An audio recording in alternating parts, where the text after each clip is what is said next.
కొనిచ్చివా. ఈరోజు మనం AP ఇంటర్మీడియట్లోని first ఇయర్కి సంబంధించిన హ్యూమన్ ఫిజియాలజీ టాపిక్స్లో excretory products and its elimination మనం కవర్ చేయబోతున్నాం. సో సి హియర్ ఏపీ ఇంటర్మీడియట్కి సంబంధించిన ఫస్ట్ ఇయర్ టాపిక్ ఇది. సో ఈ ఫస్ట్ ఇయర్ మీ అందరికీ ఆల్రెడీ తెలుసు, ఈ ఇయర్ చాలా చేంజెస్ వచ్చాయి. ఏపీ ఇంటర్మీడియట్లో మనకి ఎన్సీఆర్టీ బుక్ని వాళ్ళు అడాప్ట్ చేసుకున్నారు కాబట్టి ఎన్సీఆర్టీలో ఉండే సిలబస్సే మ్యాక్సిమం 99% అదే కవర్ అవుతుంది. సో ఇక్కడ మీకు జువాలజీలో ఇది entirely one shot, excuse me, one shot అనేసరికి మనకి మొత్తం డీటెయిల్డ్గా ఈ ఒక్క వన్ షాట్లోనే మొత్తం అన్నీ కవర్ అయిపోతాయి. So the chapter is going to be excretory products and its elimination. Excretory products and their elimination by your Konnichiwa ma'am, Sangeeta ma'am. Okay, so guys, let's begin with the topic. So topic full ga chudali because half knowledge is dangerous. Okay, so guys, let's begin with the topic. Inte energy to meeku last varaku topic nenu chaala easy ga explain chestanu. Meeku ee class notes mottam hand written notes మొత్తం కావాలి అంటే మాత్రం మన PW యాప్ని మీరు download చేసుకోండి. Download చేసిన తర్వాత మీ ఫోన్ నెంబర్తో లాగిన్ అయితే మీకు ఓటీపీ జనరేట్ అవుతుంది. ఆ ఓటీపీ వేసిన తర్వాత ఈ క్లాస్కి సంబంధించిన detailed hand written notes, okay right, ఈ క్లాస్కి సంబంధించిన డీటెయిల్డ్ హ్యాండ్ రిటర్న్ నోట్స్ అలానే డిపిపిస్ కూడా మీరు డౌన్లోడ్ చేసుకోవచ్చు. అలా కాదు, మీకు ఏదన్నా ఎక్స్ట్రా రిసోర్సెస్ కావాలి అని మీరు అనుకుంటున్నారు. ఎక్స్ట్రా రిసోర్సెస్ అంటే ఏం లేదు, ఈ క్లాస్ యొక్క న్యూమోనిక్స్ అవ్వచ్చు, డయాగ్రామ్స్ అవ్వచ్చు, ఇంపార్టెంట్ క్వశ్చన్స్ అవ్వచ్చు, షార్ట్ నోట్స్ అవ్వచ్చు, ఇలాంటివన్నీ కూడా ఆ ఎక్స్ట్రా రిసోర్సెస్లో కవర్ అవుతాయి. సో క్లాస్ నోట్స్ డిపిపిస్ కావాలంటే పీడబ్ల్యూ యాప్, ఎక్స్ట్రా రిసోర్సెస్ కావాలంటే వాట్సాప్ ఛానల్ ఫాలో అవ్వండి. So guys, let's begin with the topic of excretory products and its elimination. ఇంతకు ముందు మనం హ్యూమన్ ఫిజియాలజీ టాపిక్ లో చాలానే కవర్ చేసాం. Like breathing and exchange of gases చూసాం. Breathing and exchange of gases లో mechanism of respiration, thoracic cavity అంటే ఏంటి, రిప్ కేజ్ అంటే ఏంటి, స్టెర్నమ్ అంటే ఏంటి, vertebral column, ribs, different types of ribs, mechanism of breathing and respiratory volumes, capacities, spirometer అంటే ఏంటి, డిజార్డర్స్, ఇవన్నీ కవర్ చేసాం. Exchange of gases very importantly, breathing and exchange of gases cover చేసేసాం, అయిపోయింది. సో హ్యూమన్ ఫిజియాలజీలో the first chapter is breathing and exchange of gases. And తర్వాత circulatory system, అదే body fluids and circulation కూడా cover చేసేసాం కదా. We covered body fluids and circulation. ఇది కూడా మనం చాలా డీటెయిల్డ్ గా కవర్ చేసేసాం. ఇప్పుడు coming to the present topic, excretory products and elimination. So guys, respiration topic లోనే మీకు ఒక ఎక్స్క్రీటరీ ప్రోడక్ట్ వస్తుంది, అదే కార్బన్ డైఆక్సైడ్. సో ఈ కార్బన్ డైఆక్సైడ్ మన బాడీలో ఎక్స్క్రీటరీ ప్రోడక్ట్ అవునా కాదా? అవును, మన బాడీకి అన్వాంటెడ్ థింగ్ కాబట్టి కార్బన్ డైఆక్సైడ్ మన బాడీలో ఎక్కువ అయితే టాక్సిసిటీ డెవలప్ అవుతుంది. అందుకని, ఎందుకంటే ఆక్సిజన్ ని రానివ్వదు, అది పిహెచ్ని పెంచేస్తుంది, ప్రోటాన్స్ని పెంచేస్తుంది. పిహెచ్ అంటే అసిడిక్ పిహెచ్ని పెంచేస్తుంది, ప్రోటాన్స్ని పెంచేస్తుంది, టెంపరేచర్ పెంచేస్తుంది, అసిడోసిస్ చేసేస్తుంది. సో కాబట్టి కార్బన్ డైఆక్సైడ్ని మన బాడీలో నుంచి ఎలిమినేట్ చేయాలి. And at the same time మనం మేజర్గా కార్బోహైడ్రేట్స్, ప్రోటీన్స్, లిపిడ్ కంటెంట్ తింటాం. ప్రోటీన్స్ నుంచి ఎక్కువగా నైట్రోజనస్ వేస్ట్ ప్రోడక్ట్స్ మన బాడీలోకి రిలీజ్ అవుతాయి. అంటే మనకు కావాల్సిన ఫుడ్ అంతా డైజెస్ట్ అయ్యి ఆ ఫుడ్ని ఎనర్జీగా కన్వర్ట్ చేసినప్పుడు తర్వాత రిమైనింగ్ అంతా కూడా మనకి ప్రోటీన్స్ నుంచి కూడా నైట్రోజనస్ వేస్ట్ ప్రోడక్ట్స్ వస్తాయి. సో ఈ రోజు మనం మన టాపిక్లో నైట్రోజనస్ వేస్ట్ ప్రోడక్ట్స్లో ఎన్ని రకాలు ఉన్నాయి? Ammonia, urea, uric acid. ఈ అమోనియా, యూరియా, యూరిక్ యాసిడ్, ఈ మూడు ఉన్నాయి కదా. ఈ అమోనియా, యూరియా, యూరిక్ యాసిడ్ మన బాడీలో ఎలా ఎక్స్క్రీట్ అవుతాయి అనేది చూద్దాం. సో అండ్ దానికి ఎంత వాటర్ కావాలి అనేది కూడా important. So coming to the first thing, human excretory system in detail. Kidneys, ureter, urinary bladder connecting with the structural organisation in animals. Urine formation, అసలు యూరిన్ అంటే ఏంటి? Urine itself is an excretory product. And function of tubules, PCT అంటే ఏంటి, DCT అంటే ఏంటి, loop of హెన్లీ అంటే ఏంటి, collecting ducks అంటే ఏంటి. Coming to here, mechanism of concentration of filtrate. మన యూరిన్ ఎందుకు అంత కాన్సన్ట్రేటెడ్ గా ఉంటుంది? యూరిన్ డైల్యూట్ అయితే మనలో ఏదో ప్రాబ్లం ఉన్నట్టు. యూరిన్ ఎప్పుడు కాన్సన్ట్రేటెడ్ గా ఉండాలి. సో జనరల్ గా మీకు MBBS కి వెళ్ళిన తర్వాత యూరిన్ టేస్ట్ అని కూడా రాస్తారు. సో ఇప్పటిదాకా జనరల్గా urine taste will be salt in colour. ఎవరు టేస్ట్ చేయరు, జనరల్గా టేస్ట్ చేయరు, కానీ urine will be very salty in colour, salty in taste. So regulation of, అంటే ఊహించుకోవడానికి కొంచెం వెరైటీగా వింతగానూ ఉంటుంది, but that is salty. Regulation of kidney function. So kidney function మీద మన బ్లడ్ ప్రెషర్ ఆధారపడి ఉంటుంది. కిడ్నీ ఫంక్షన్ మీద మన ఆర్బీసీ ప్రొడక్షన్ ఆధారపడి ఉంటుంది. Rennin angiotensin mechanism, atrium నాట్రియోలిటిక్ factor, ఇలాంటి చాలా ఇంట్రెస్టింగ్ విషయాలు ఈరోజు చూడబోతున్నాం. మిక్చురేషన్ అంటే ఏంటి? నేను చెప్పాను కదా, ప్రతి ఒక్క బయోలాజికల్ ప్రాసెస్ కి ఒక్కొక్క పేరు ఉంటుంది. అంటే యూరిన్ ఎక్స్క్రీట్ చేయడాన్ని మిక్చురేషన్ అంటాము. ఆ రిఫ్లెక్స్ ని మిక్చురేషన్ రిఫ్లెక్స్ అనేస్తాం. Coming to the next thing. So మనకి ఎక్స్క్రీటరీ ఆర్గన్స్ అంటే ఓన్లీ కిడ్నీస్ మాత్రమే గుర్తొస్తాయి. స్కిన్, లంగ్స్, లివర్, వీటి గురించి అసలు మాట్లాడడం తెలుసా? ఇవి కూడా ఎక్స్క్రీషన్ ని చేస్తాయి. స్కిన్ కూడా ఎక్స్క్రీషన్ చేస్తుంది తెలుసా? సో కొంత అమౌంట్ ఆఫ్ లిపిడ్స్ ని ఎక్స్క్రీట్ చేస్తుంది, ఫ్యాట్స్ ని ఎక్స్క్రీట్ చేస్తుంది, వాటర్ ని ఎక్స్క్రీట్ చేస్తుంది in the form of sweat, excess amount of salts ని బయటకు పంపిస్తుంది. సో యూరియాని ఎక్స్క్రీట్ చేస్తుంది, that's why the sweat will be yellowish in కలర్. And disorders of excretory system. Excretory system వల్ల అంటే కిడ్నీస్ అనగానే మనకి యూరినరీ ట్రాక్ట్ ఇన్ఫెక్షన్ గుర్తొస్తుందా? అలానే కిడ్నీ స్టోన్స్ గుర్తొస్తాయా? ఇవన్నీ, వీటన్నిటి గురించి చాలా చాలా ఇంట్రెస్టింగ్ గా ఈ రోజు మనం మాట్లాడుకోబోతున్నాం. Okay, so now let's coming to the topic of. So guys, మనం జనరల్ గా యానిమల్స్ ఏమేమి అక్యూములేట్ చేసుకుంటామో చూద్దాం. So animals will accumulate ammonia NH3, urea NH4, uric acid. Ammonia, urea, uric acid, ఈ మూడింటిని మనం నైట్రోజనస్ వేస్ట్ ప్రోడక్ట్స్ అంటాము. Because protein digestion and protein యొక్క ఆక్సిడేషన్ తర్వాత వచ్చేవే urea, uric acid, ammonia. So అన్నిటికంటే highly toxic will be ammonia. Ammonia will be highly toxic. Moderately toxic will be urea. Least toxic will be uric acid. Toxicity ఎక్కువ ఉంటే water అవసరం కూడా చాలా ఎక్కువ ఉంటుంది. ఈ లాజిక్ గుర్తుపెట్టుకోండి చాలు. అంటే ఈ మూడిట్లో మీకు వాటర్ ఎక్కువ దేనికి అవసరం? ఈ దేని ఎలిమినేషన్ కి మీకు వాటర్ ఎక్కువగా అవసరం? అమోనియా ఎక్స్క్రీషన్ కి మీకు వాటర్ ఎక్కువగా అవసరం. కాబట్టి మీకు బోనీ ఫిషెస్ అవ్వచ్చు, if you take bony fishes, or if you take porifera, cnidaria, ctenophora, platyhelminthes, aschelminthes, ఇవన్నీ అమోనియానే రిలీజ్ చేస్తాయి. సో వీటికి ఎక్కువ అమౌంట్ ఆఫ్ వాటర్ కావాలి. Usually aquatic animals will release lot of ammonia as ammonium ions directly into the water. వాటి చుట్టూ అంత aquatic environment ఉండడానికి కూడా సో మెయిన్ రీజన్ అదే, వాటి ఎక్స్క్రీటరీ ప్రోడక్ట్ కూడా డైల్యూట్ అయిపోతాయి. అండ్ యూరియాకి అంత వాటర్ అవసరం లేదు, మీడియం అవసరం. ఇప్పుడు మనం యూరియోటెలిక్, మనం యూరియాని ఎక్స్క్రీట్ చేస్తాం బికాస్ మన లివర్ ఏం చేస్తుంది తెలుసా? అమోనియాని, కార్బన్ డైఆక్సైడ్ ని కలిపి యూరియాని ప్రొడ్యూస్ చేస్తుంది. యూరియాని ప్రొడ్యూస్ చేసే సైకిల్ నే మనం కోరిస్ సైకిల్ అంటాము. And now coming to here, uric acid. Uric acid వచ్చి ప్యూరిన్ డెరివేటివ్ గా ప్రొడ్యూస్ అవుతుంది. కార్బన్ డైఆక్సైడ్, వాటర్, అండ్ అలానే ions like sodium, potassium, chloride, so excuse me, phosphate, sulphates, ఇవన్నీ metabolic activities. If you see metabolic activities లేదా excess ingestion, కొన్నిసార్లు ఎక్కువ proteins తీసుకోవడం వల్ల కూడా వస్తుంది. సో మెటబాలిక్ ఇంజెషన్ అంటే మనం ఎక్కువ ప్రోటీన్ కంటెంట్ తీసుకుంటాం. మనం తీసుకునే ప్రతి ఫుడ్ లో మీరు చికెన్ తినండి, ప్రోటీన్ ఉంటుంది, మటన్ తినండి, ప్రోటీన్ ఉంటుంది, ఫిష్ తినండి, అంతెందుకు సోయాబీన్స్, యూ టేక్ మిల్క్ లో కూడా ప్రోటీన్ ఉంటుంది. ప్రతి దాంట్లో మనకి ప్రోటీన్ కంటెంట్ ఉంటుందా లేదా? సో లైక్ వైజ్, సో అలా మనకి ప్రోటీన్ కంటెంట్ తీసుకోగానే ఇలా నైట్రోజనస్ వేస్ట్ ప్రోడక్ట్స్ వస్తాయి. బికాస్ నైట్రోజన్ అనేది ఆ వేస్ట్ ప్రోడక్ట్స్ లో ఉంటుంది కాబట్టి. So this substance has to be remove totally or partially from the body.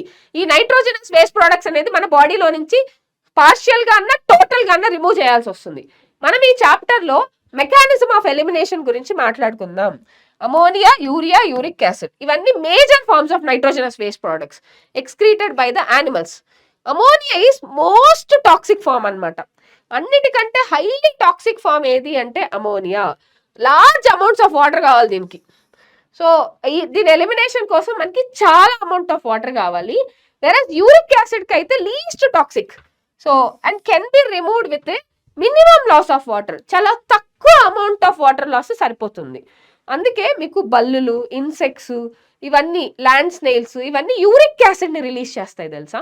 Because వాటికి తక్కువ అమౌంట్ ఆఫ్ వాటర్ సరిపోతుంది కాబట్టి. జనరల్ గా మీరు ఎప్పుడైనా గమనించండి, సో ఫ్రాగ్స్ యూరియోటెలిక్, కానీ మీకు టాడ్పోల్ లార్వా అమోనోటెలిక్. సో అంటే అవి వాటర్లో ఉంటాయి కాబట్టి అమోనియాని ఎక్కువ రిలీజ్ చేస్తాయి. సో ఫ్రాగ్ ల్యాండ్ మీదకి వచ్చేస్తుంది కాబట్టి అది యూరియాని రిలీజ్ చేస్తుంది, ల్యాండ్ మీద వాటర్ తక్కువ ఉంటుంది కాబట్టి. ఇలా లాజికల్గా ఆలోచించాలి గైస్. ఇప్పుడు మనం కొన్ని వాటి గురించి ఎక్స్క్రీటరీ స్ట్రక్చర్స్ గురించి మాట్లాడుకుందాం. Coming to here. So guys మనం starting as usual animal kingdom మళ్ళీ ఒకసారి ఫైలమ్స్ అన్ని మాట్లాడుకుందాం.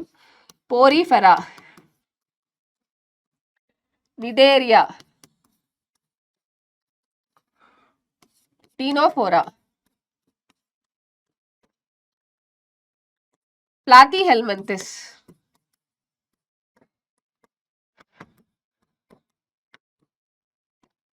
ఆస్ట్రోహెల్మింథస్,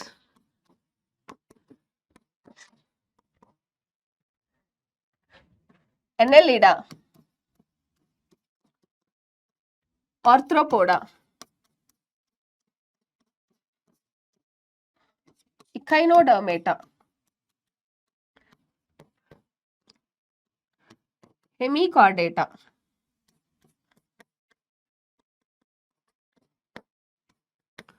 కార్డేటా.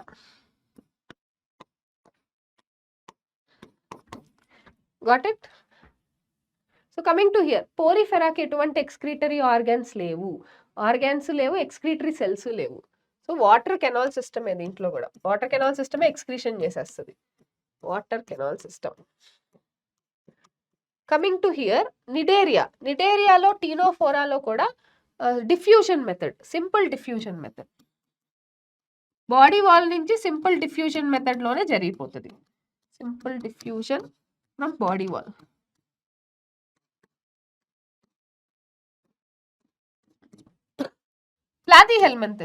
ప్లాటీహెల్మింథస్ లో ప్రోటోనెఫ్రీడియా అని ఉంటాయి. ఫ్లేమ్ సెల్స్ అయినా ప్రోటోనెఫ్రీడియా అయినా ఒకటే. Flame cells or protonephridia. Okay, protonephridia అయినా ఫ్లేమ్ సెల్స్ అయినా ఒకటే. Okay, next coming to here, aschelminthes. దీంట్లో రెనెట్ సెల్స్ అని ఉంటాయి. రెనెట్ సెల్స్ అన్నా హెచ్ షేప్డ్ సెల్స్ అన్నా ఒకటే, H shaped cells. Okay, and next coming to annelida, nephridia. అనెలిడాలో నెఫ్రీడియా, ఎర్త్వామ్లో నెఫ్రీడియాస్ ఉంటాయి కదా, segmental nephridia, pharyngeal nephridia, integumentary nephridia అని చెప్పి. సో ఆర్థ్రోపోడాకి వచ్చేసరికి it depends on the type of arthropoda. Insects లో తీసుకుంటే Malpighian tubules. You take insects we have Malpighian tubules. అదే మనకి స్పైడర్స్ లో వాటిల్లో తీసుకుంటే కాక్సల్ గ్లాండ్స్.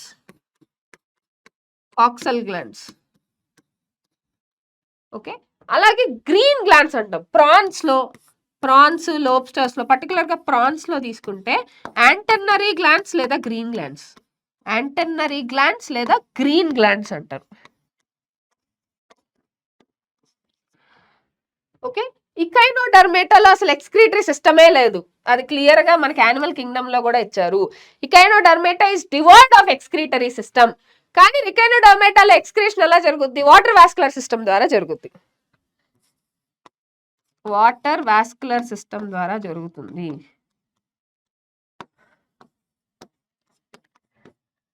అండ్ హెమికార్డేటాలో మనకి పర్టికులర్ గా ఈ ప్రొబోస్కిస్ ఉంది కదా, ప్రొబోస్కిస్ కాలర్ ట్రంక్ ఉంది కదా, ప్రొబోస్కిస్ దగ్గర మనకి ఎక్స్క్రీషన్ జరుగుద్ది. పర్టికులర్ గా ప్రొబోస్కిస్ దగ్గర ఉంది. అండ్ ఇక్కడ మర్చిపోయాను. అండ్ ఇక్కడ కూడా మీకు మొలస్కాలోకి వచ్చేసరికి మీకు మ్యాంటల్ క్యావిటీ దగ్గర గిల్స్ ఉంది కదా, ఆ గిల్స్ ఎక్స్క్రీషన్ కూడా చేస్తుంది. మొలస్కాలో మ్యాంటల్ క్యావిటీ దగ్గర ఉండే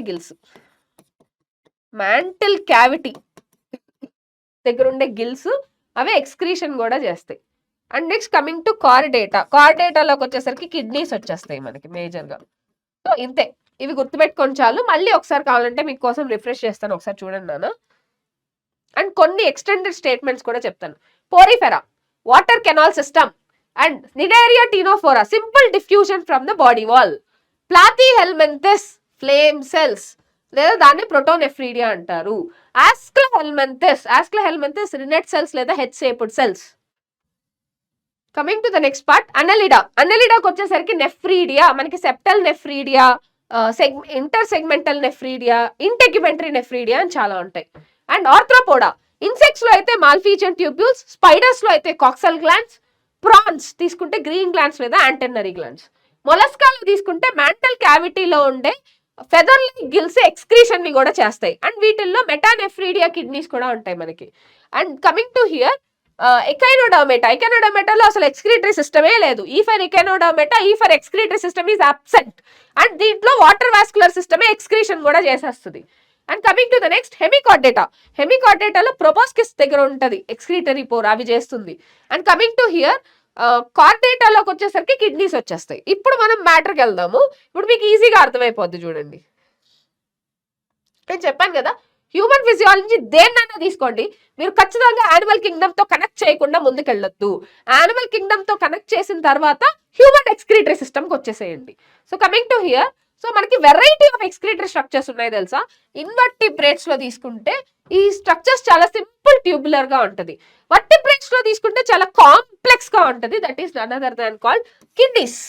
kidneys are the chief excretory organ of our body. And coming to some of the structures ని మనం మెన్షన్ చేస్తున్నాం. ప్రోటోనెఫ్రీడియా ఆర్ ఫ్లేమ్ సెల్స్ అనగానే మీరు గుర్తుపెట్టుకోవాల్సింది planaria, P for protonephridia, P for flame cells, platyhelminthes protonephridia లేదా flame cells. ఇది platyhelminthes లో ఉంటుంది. ప్లాథిహెల్మింథస్ అంటే ఫ్లాట్ వార్మ్స్.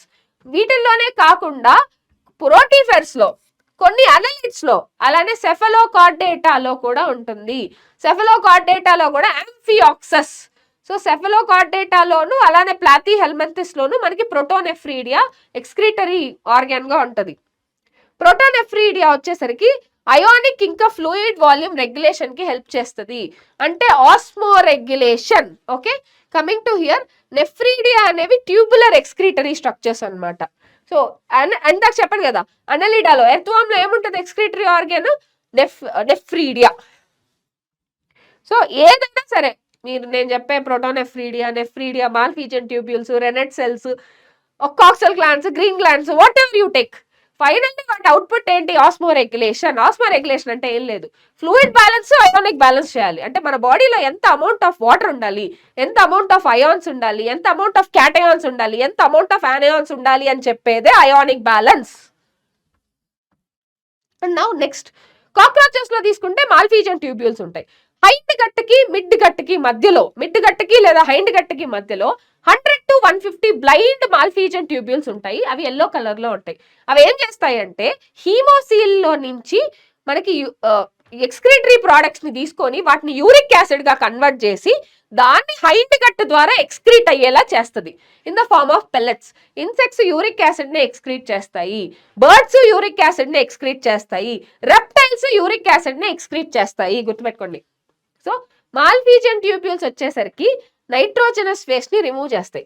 సో ఏదైనా సరే, if you take whatever the excretory organ, they will maintain the osmoregulation in our body. Osmoregulation అనగానే మీరు ఒకే పాయింట్ గుర్తుకు రావాలి, ఫ్లూయిడ్ ఇంకా అయానిక్ బ్యాలెన్స్ ని మెయింటైన్ చేయడాన్నే మనం ఆస్మో రెగ్యులేషన్ అంటాము. అలా ఆస్మో రెగ్యులేటరీ ఆర్గాన్స్ అన్ని కూడా ఎక్స్క్రీటరీ ఆర్గాన్సే. ఇప్పుడు మన బాడీలో ఆస్మో రెగ్యులేటరీ ఆర్గాన్ అంటే ఏమని చెప్తారు మీరు, కిడ్నీ అంటాం. అలాగే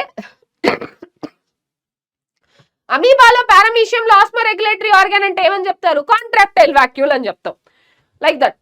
సో ప్రాన్స్ లో లేదా క్రస్టేషియన్స్ అయిన ప్రాన్స్ లో తీసుకుంటే యాంటెన్నరీ గ్లాండ్స్ లేదా గ్రీన్ గ్లాండ్స్, ఇందాక చెప్పినప్పుడు చెప్పాను కదా మీకు. సో హ్యూమన్స్ లో మనకి వచ్చేసరికి kidney, ureter, urinary bladder, urethra, ఇలా రకరకాలు ఉంటాయి. మేల్స్ లో తీసుకుంటే జెనిటో యూరినరీ సిస్టమ్, ఫీమేల్ లో genital system separate, urinary system separate. That was the thing. And coming to kidneys. So కిడ్నీస్కి వెళ్ళే ముందు, సో ఎక్స్క్రీటరీ ప్రోడక్ట్ ని బట్టి ఎలా డివైడ్ చేస్తారో ఒకసారి చూద్దాం. So that is very very important. So about excretory products, so remember ammonia. Ammonia ఎలా రిలీజ్ అవుతుంది, అమోనియం అయాన్స్ గా రిలీజ్ అవుతుంది. NH4+ గా రిలీజ్ అవుతుంది వాటర్లో. దీనికి చాలా అమౌంట్ ఆఫ్ వాటర్ కావాలి, ఎందుకంటే ఇది హైలీ టాక్సిక్ ఇన్ నేచర్ కాబట్టి.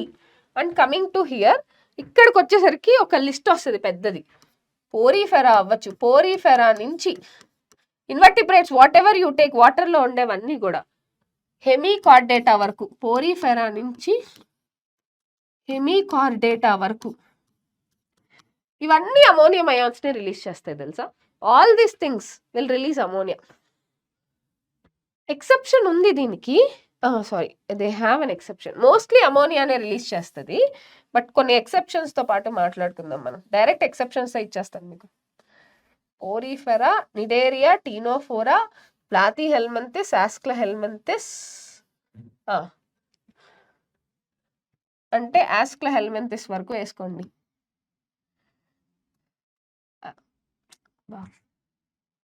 ఆస్క్లహెల్మింథిస్ వరకు వేసుకోండి. అనెలిడా అంటే ఎర్త్వామ్స్. ఎర్త్వామ్స్ ఏం రిలీజ్ చేస్తాయి? యూరియాని రిలీజ్ చేస్తాయి. Annelida will excrete urea. Arthropoda, Arthropoda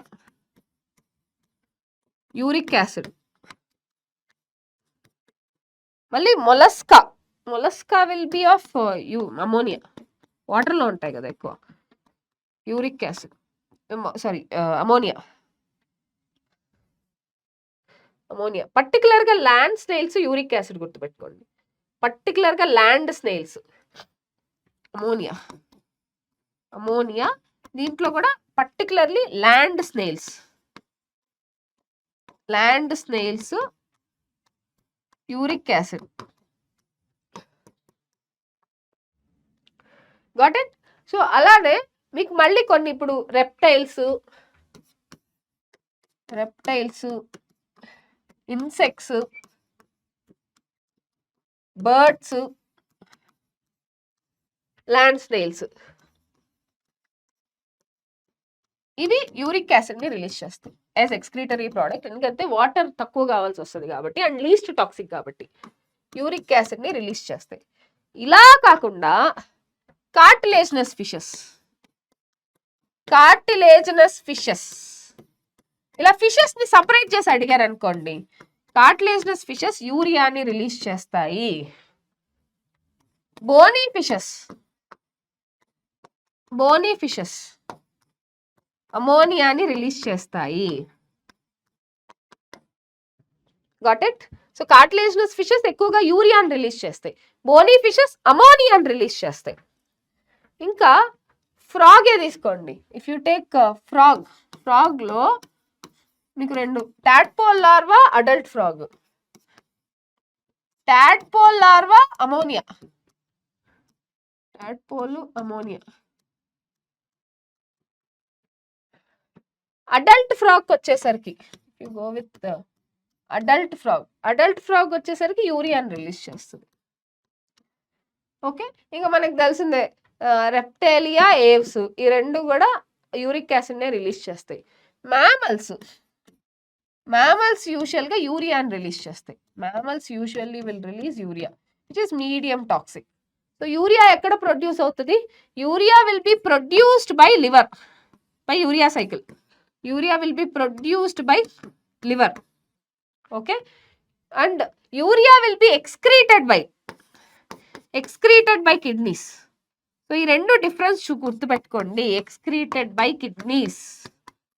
so యూరియాని ప్రొడ్యూస్ చేసేది లివర్, యూరియాని ఎక్స్క్రీట్ చేసేది కిడ్నీస్. రెండు వేరు వేరు. యూరియాని ప్రొడ్యూస్ చేసేది ఎవరు? కార్బన్ డైఆక్సైడ్ని, అమోనియాని ఉపయోగించి యూరియాని ప్రొడ్యూస్ చేసేది లివర్, యూరియాని ఎక్స్క్రీట్ చేసేది కిడ్నీస్. ఈ రెండు డిఫరెన్స్ చాలా జాగ్రత్తగా గుర్తుపెట్టుకోండి. ఇప్పుడు మనం హ్యూమన్ ఎక్స్క్రీటరీ సిస్టమ్ గురించి చెప్తాం. సి గైస్, 2 మార్క్ క్వశ్చన్ గా చాలా సార్లు అడిగారు. రెట్రోపెరిటోనియల్ ఆర్గాన్స్ ఏది? Kidneys. Obviously kidneys. Retroperitoneal organs are kidneys. So ఇది యాక్చువల్లీ చూసినట్టయితే మీకు కిడ్నీస్ ఎక్కడి నుంచి ఎక్కడి వరకు ఎక్స్టెండ్ అవుతుందంటే T12 నుంచి L3 వరకు ఎక్స్టెండ్ అవుతుంది. T12 నుంచి L3 వరకు కిడ్నీస్ ఎక్స్టెండ్ అవుతాయి. మనం ఇది గుర్తుపెట్టుకోవడం కష్టంగా ఉంది అంటే T12 కదా, T12 1 + 2 ఎంత? 3, L3. T12 నుంచి L3 వరకు ఎక్స్టెండ్ అవుతుంది అంతే. ఫస్ట్ ఆఫ్ ఆల్ కిడ్నీ గురించి మనం తెలుసుకోవాల్సిన ఇంపార్టెంట్ థింగ్, మన హ్యూమన్ ఎక్స్క్రీటరీ సిస్టంలో a pair of kidneys, a pair of ureter, 1 urinary bladder, 1 urethra. మేల్స్లో అయితే సీమన్, యూరిన్ ఈ రెండు కూడా మీకు యూరినరీ యురెత్రా ఒకే సింగిల్ యురెత్రా నుంచే వస్తాయి. మేల్స్లో యూరిన్ అనేది యూరిన్, సీమన్ ఈ రెండు యురెత్రా నుంచే వస్తాయి. కానీ ఫీమేల్స్లో అలా కాదు.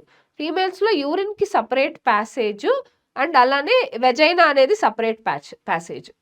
So coming to here, kidneys అనేవి రెడ్డిష్ బ్రౌన్ కలర్లో ఉంటాయి and been shaped structure between last thoracic, third lumbar. ఇందాక చెప్పాను కదా, T12 to L3 వరకు ఎక్స్టెండ్ అవుతుంది. ఇది గుర్తుపెట్టుకోవడం మీకు కష్టంగా ఉంటే T12 to L3 కదా, 1 + 2 ఎంత 3. సో T12 to L3 అలా గుర్తుపెట్టుకోండి. అండ్ ఇవి రెట్రోపెరిటోనియల్ ఆర్గాన్స్. వీటి యాంటీరియర్ పార్ట్ లో మాత్రమే పెరిటోనియంతో కవర్ అయ్యి ఉంటుంది. పోస్టీరియర్ పార్ట్ లో పెరిటోనియంతో కవర్ అవ్వదు.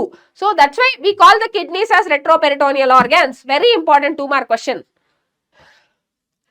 సో ఇవి ఎక్కడ ఉంటాయి అంటే డార్సల్ ఇన్నర్ అంటే back side inner abdominal wall దగ్గర ఉంటాయి.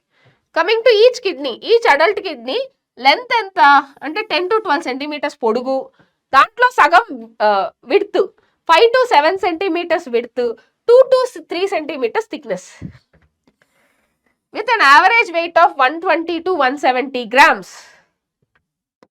అర్థమైందా? యూజువల్ గా length will be 10 to 12 centimetres length, 5 to 7 centimetres width, 2 to 3 centimetres thickness. Okay, and weight వచ్చేసరికి 120 to 170 grams ఆఫ్ వెయిట్ ఉంటుంది. And coming to here, so kidneys చూసినట్టయితే towards inner wall ఏమో concave గా ఉంటుంది, అవుటర్ వాల్ ఏమో convex గా ఉంటుంది. Inner wall will be concave, outer wall will be convex. ఆ కాన్కేవ్ లోపలే నాచ్ ఉంటుంది, దాన్నే హైలం అంటారు. ఆ హైలం గుండానే ureter, blood vessels, so blood vessels అలానే నర్వ్స్ ఎంటర్ అవుతాయి. So the entry point where it is a common entry point for ureter, artery, vein and also nerves, which we call it as hilum. Hilum is present on the inner concavity of the kidney. And now coming to the next, inner to the hilum ఒక broad funnel shaped ఇది ఉంది, దాన్ని renal pelvis అంటారు. Sorry, మీ kidney చూపించినప్పుడు నేను చెప్తాను మీకు అది ఈజీగా. సీ హియర్, మీరు ఇక్కడ గమనించినట్టయితే this will be the right kidney. Diagram చూడంగానే చెప్పాలి, ఇది రైట్ కిడ్నీ, ఇది వచ్చేసరికి లెఫ్ట్ కిడ్నీ. ఇది రైట్ కిడ్నీ, ఇది లెఫ్ట్ కిడ్నీ అనమాట. సో రైట్ కిడ్నీ లోయర్ గా ఉంటుంది, లెఫ్ట్ కిడ్నీ హయ్యర్ గా ఉంటుంది. సో రైట్ కిడ్నీకి వచ్చేసరికి ఎందుకు లోయర్ గా ఉంటుంది అంటే రైట్ సైడ్ లివర్ ఉంటుంది, లివర్ రైట్ కిడ్నీని కిందకి పుష్ చేస్తుంది, కాబట్టి రైట్ కిడ్నీ లోవర్ గా ఉంటుంది. సో కిడ్నీస్ కి టాప్ అబౌవ్ గా మనకి అడ్రినల్ గ్లాండ్ ఉంటుంది. అడ్రినల్ గ్లాండ్ లో మళ్ళీ 2 parts ఉంటాయి, అడ్రినల్ కార్టెక్స్ ఇంకా అడ్రినల్ మెడుల్లా. అవి కెమికల్ కోఆర్డినేషన్ అండ్ ఇంటిగ్రేషన్ వచ్చినప్పుడు డీటెయిల్డ్ గా మనం మాట్లాడుకుందాం. సో మీరు ఇక్కడ చూసినట్టయితే concave inner, convex outer. Okay, concave inner, convex outer. ఈ కాన్కేవ్ ఇన్నర్ నే హైలం అంటాం. ఇది common passage for ureter, renal artery, renal vein, renal nerves అన్నిటికీ ఒక కామన్ ఎంట్రీ పాయింట్ కాబట్టి దీన్ని హైలం అంటాం. అవుటర్ ఏమో convex. So kidneys is covered by renal capsule. And now coming to here, ఈ అవుటర్ జోన్ ఆఫ్ కిడ్నీని రీనల్ కార్టెక్స్ అంటాం. Renal cortex అంతా కూడా మనకి రీనల్ కార్టెక్స్ అంతా కూడా కార్టికల్ నెఫ్రాన్స్ తో ఉంటాయి. All the renal cortex are covered by cortical nephrons. Cortical nephrons కి వ్యాసారెక్టా ఉండొచ్చు, ఉండకపోవచ్చు కూడా, ఉండకపోవచ్చు కార్టికల్ నెఫ్రాన్స్ లో. ఆ సెంటర్ లో ఉండే దాన్ని మెడుల్లా అంటాం. దాంట్లో మనకి ఎక్స్ట్రా మెడుల్లరీ నెఫ్రాన్స్ ఉంటాయి. సో అండ్ అందులో ఈ రీనల్ మెడుల్లరీ రీజియన్ ని మనం యాక్చువల్ గా రీనల్ పిరమిడ్స్ గా డివైడ్ చేశారు. So let me show you that. So usual గా కిడ్నీని డ్రా చేసేటప్పుడు రైట్ కిడ్నీని కొంచెం కిందకి వేసుకోండి, లెఫ్ట్ కిడ్నీని కొంచెం పెద్దకి వేసుకోండి. సో ఇప్పుడు రైట్ కిడ్నీ అంటే దీని పైన అడ్రినల్ గ్లాండ్ ఉంటుంది.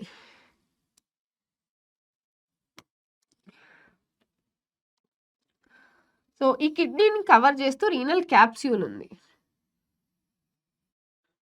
సో కమింగ్ టు హియర్, ఇది ఏదైతే ఉందో ఇది బయట ఉండేదంతా రీనల్ కార్టెక్స్ డాటెడ్ గా ఉంటది బికాస్ దాంట్లో ఏముంటది మనకి దానికి కార్టికల్ నెఫ్రాన్స్ ఉంటాయి. సో ఇక్కడేమో మెడుల్లరీ నెఫ్రాన్స్ ఉంటాయి, ఎక్స్ట్రా మెడుల్లరీ నెఫ్రాన్స్ ఉంటాయి. ఈ రీనల్ మెడుల్లా కాస్త రీనల్ పిరమిడ్స్ గా డివైడ్ అయింది.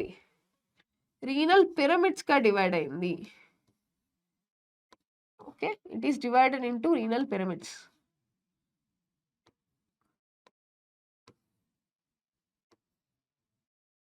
ఈ రీనల్ పిరమిడ్స్ కి మధ్యలో కాలమ్స్ లాగా ఉంది కదా, దాన్నే రీనల్ కాలమ్స్ ఆఫ్ బెర్టిని అని పిలుస్తారు.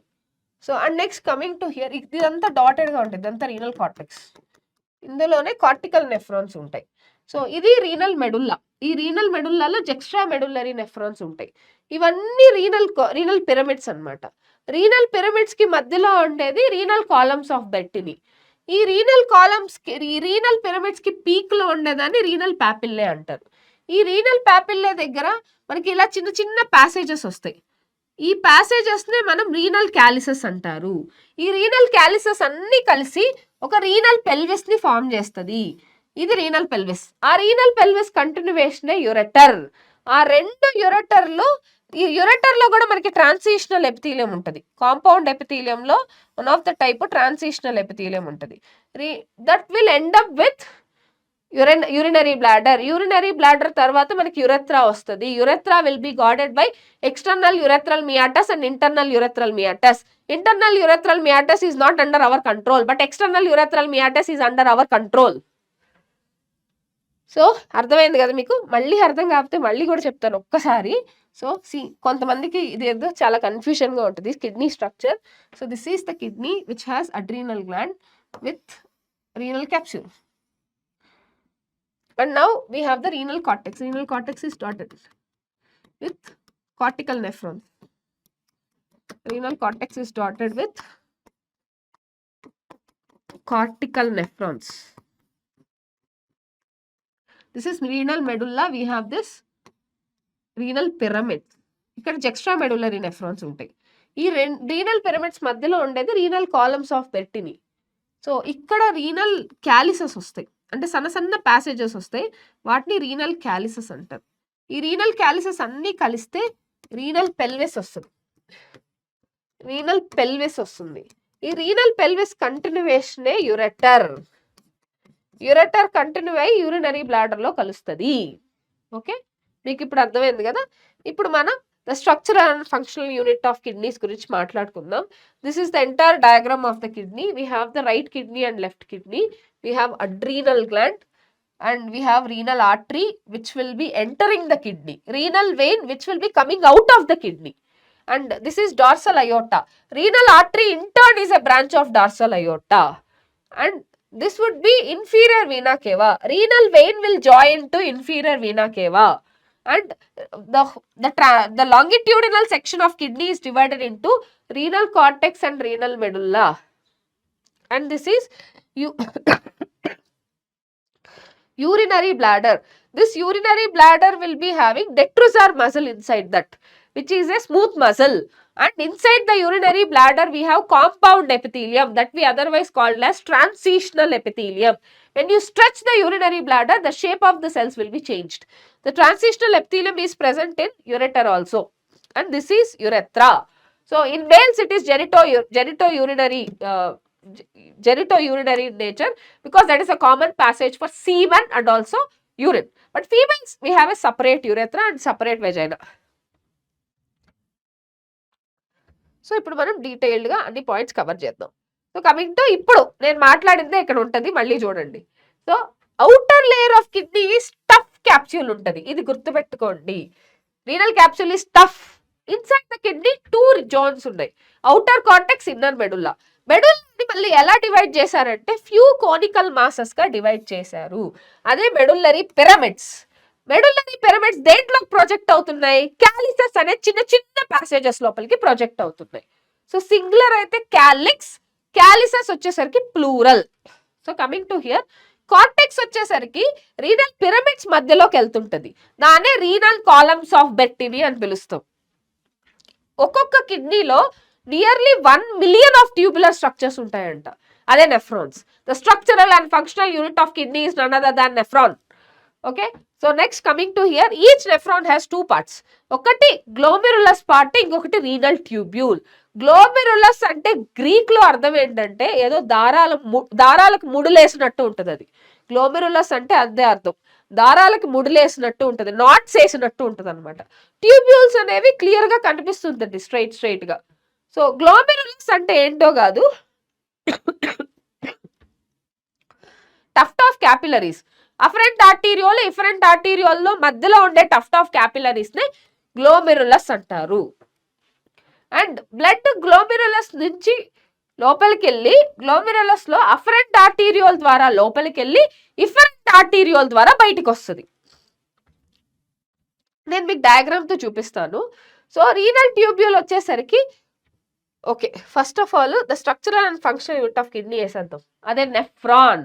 సో న్యూరాన్ స్ట్రక్చర్ ఎంత ఇంపార్టెంటో నెఫ్రాన్ స్ట్రక్చర్ కూడా అంతే important. See afferent arteriole, and ఇక్కడ కూడా ఒక డయాగ్రమాటిక్ గా ఒక లాజిక్ గుర్తుపెట్టుకోండి. అఫరెంట్ ఆర్టీరియోల్ బ్రాడ్ గా వేయాలి, ఇఫరెంట్ ఆర్టీరియోల్ చిన్నదిగా వేయాలి. ఎందుకంటే అఫరెంట్ ఆర్టీరియోల్ బ్రాడ్ గా ఉంటుంది, అప్పుడే బ్లడ్ సప్లై ఎక్కువ వస్తుంది. ఇలా క్యాపిలరీస్ గా డివైడ్ అయ్యి టఫ్ట్ ఆఫ్ క్యాపిలరీస్, ఇది ఇఫరెంట్ ఆర్టీరియోల్, ఇది బౌమెన్స్ క్యాప్సూల్, ఇది పీసీటీ ప్రాక్సిమల్ కన్వల్యూటెడ్ ట్యూబ్యూల్. ఇక్కడ simple cuboidal epithelium with brush borders ఉంటుంది.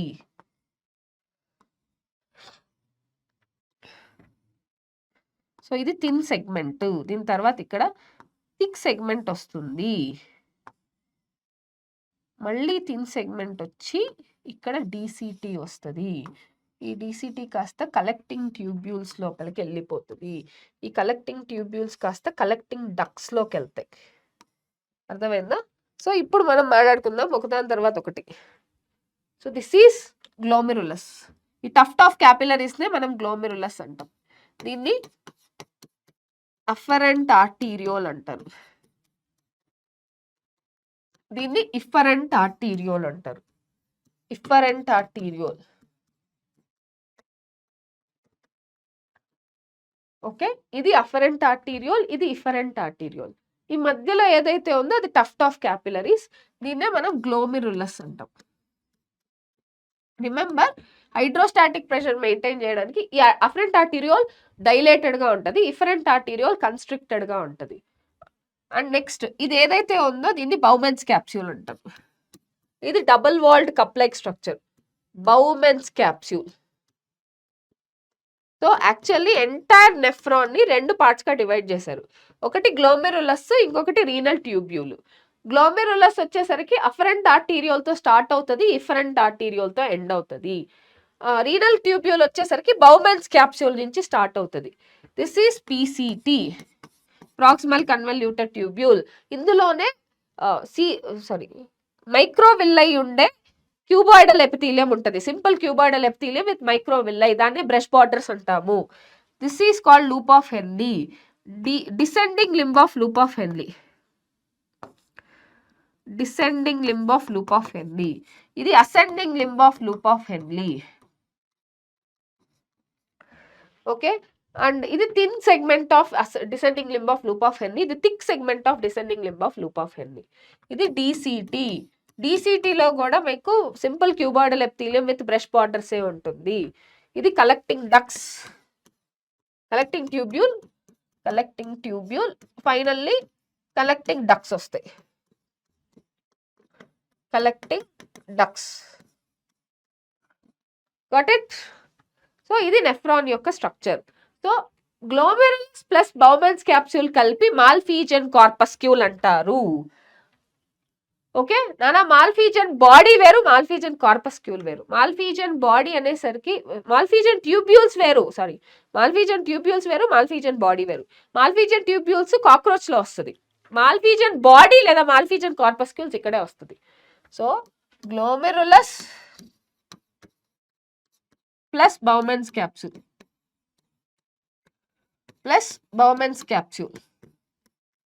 గ్లోమెరులస్ ప్లస్ బౌమెన్స్ క్యాప్సూల్ కలిపితే మాల్ఫీజియన్ బాడీ.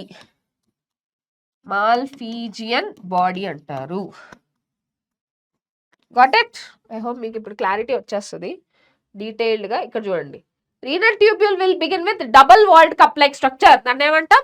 బౌమెన్స్ క్యాప్స్యూల్ అంటాం. ఇందా చెప్పాను కదా, బౌమెన్స్ క్యాప్స్యూల్ ప్లస్ గ్లోమెరులస్ ఏమని పిలుస్తాం? మాల్ఫీజియన్ బాడీ అంటాము, లేదా మాల్ఫీజియన్ కార్పస్క్యూల్ అనైనా అంటాం. So coming here, which encloses the glomerulus. Glomerulus along with Bowman's capsule we call it as Malpighian body or renal corpuscle. Malpighian tubule అని చెప్పకూడదు. Malpighian tubule ఎక్కడ ఉంటుంది? Cockroach లో ఉంటుంది. And now tubule continuous as highly coiled network, దాన్ని PCT అంటారు. Proximal convoluted tubule. ఆ PCT is lined by simple cuboidal epithelium with brush borders to increase the surface area for absorption. And this is the nephron యొక్క structure. ఇది చూడండి, afferent arteriole ని dilated గా ఇచ్చారా, efferent arteriole ని నారోగా ఇచ్చారా. ఈ tuft of capillaries glomerulus red colour లోనే ఎందుకు వేశారు అంటే బ్లడ్ ఫ్లో అవుతుంది కాబట్టి. Bowman's capsule double walled cup like structure. PCT descending limb of loop of Henle. This is thick segment, తర్వాత థిన్ సెగ్మెంట్, దాని తర్వాత థిక్ సెగ్మెంట్ వస్తుంది. This is DCT and this is collecting ducks.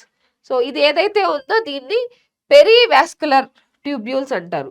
Perivascular tubules, ఈ perivascular tubules లో ఈ దీంతో parallel గా ఉండేదాన్ని, ఈ లూప్ ఆఫ్ హెన్లీతో ప్యారలల్ గా ఉండేదాన్ని వాసారెక్టా అంటారు. Vasa recta will be present only in juxtamedullary nephrons. Vasa recta is absent for cortical nephrons because cortical nephrons will be devoid of loop of Henle. That is the reason. ఒక చిన్న మార్పు చేసుకోండి.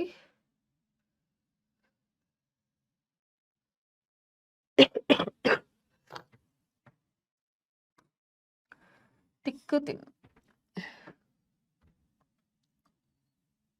And now, so ఇప్పుడు మనం human excretory సిస్టంలో మేజర్గా నెఫ్రాన్లోని excuse కొన్ని parts గురించి మాట్లాడుకుందాం.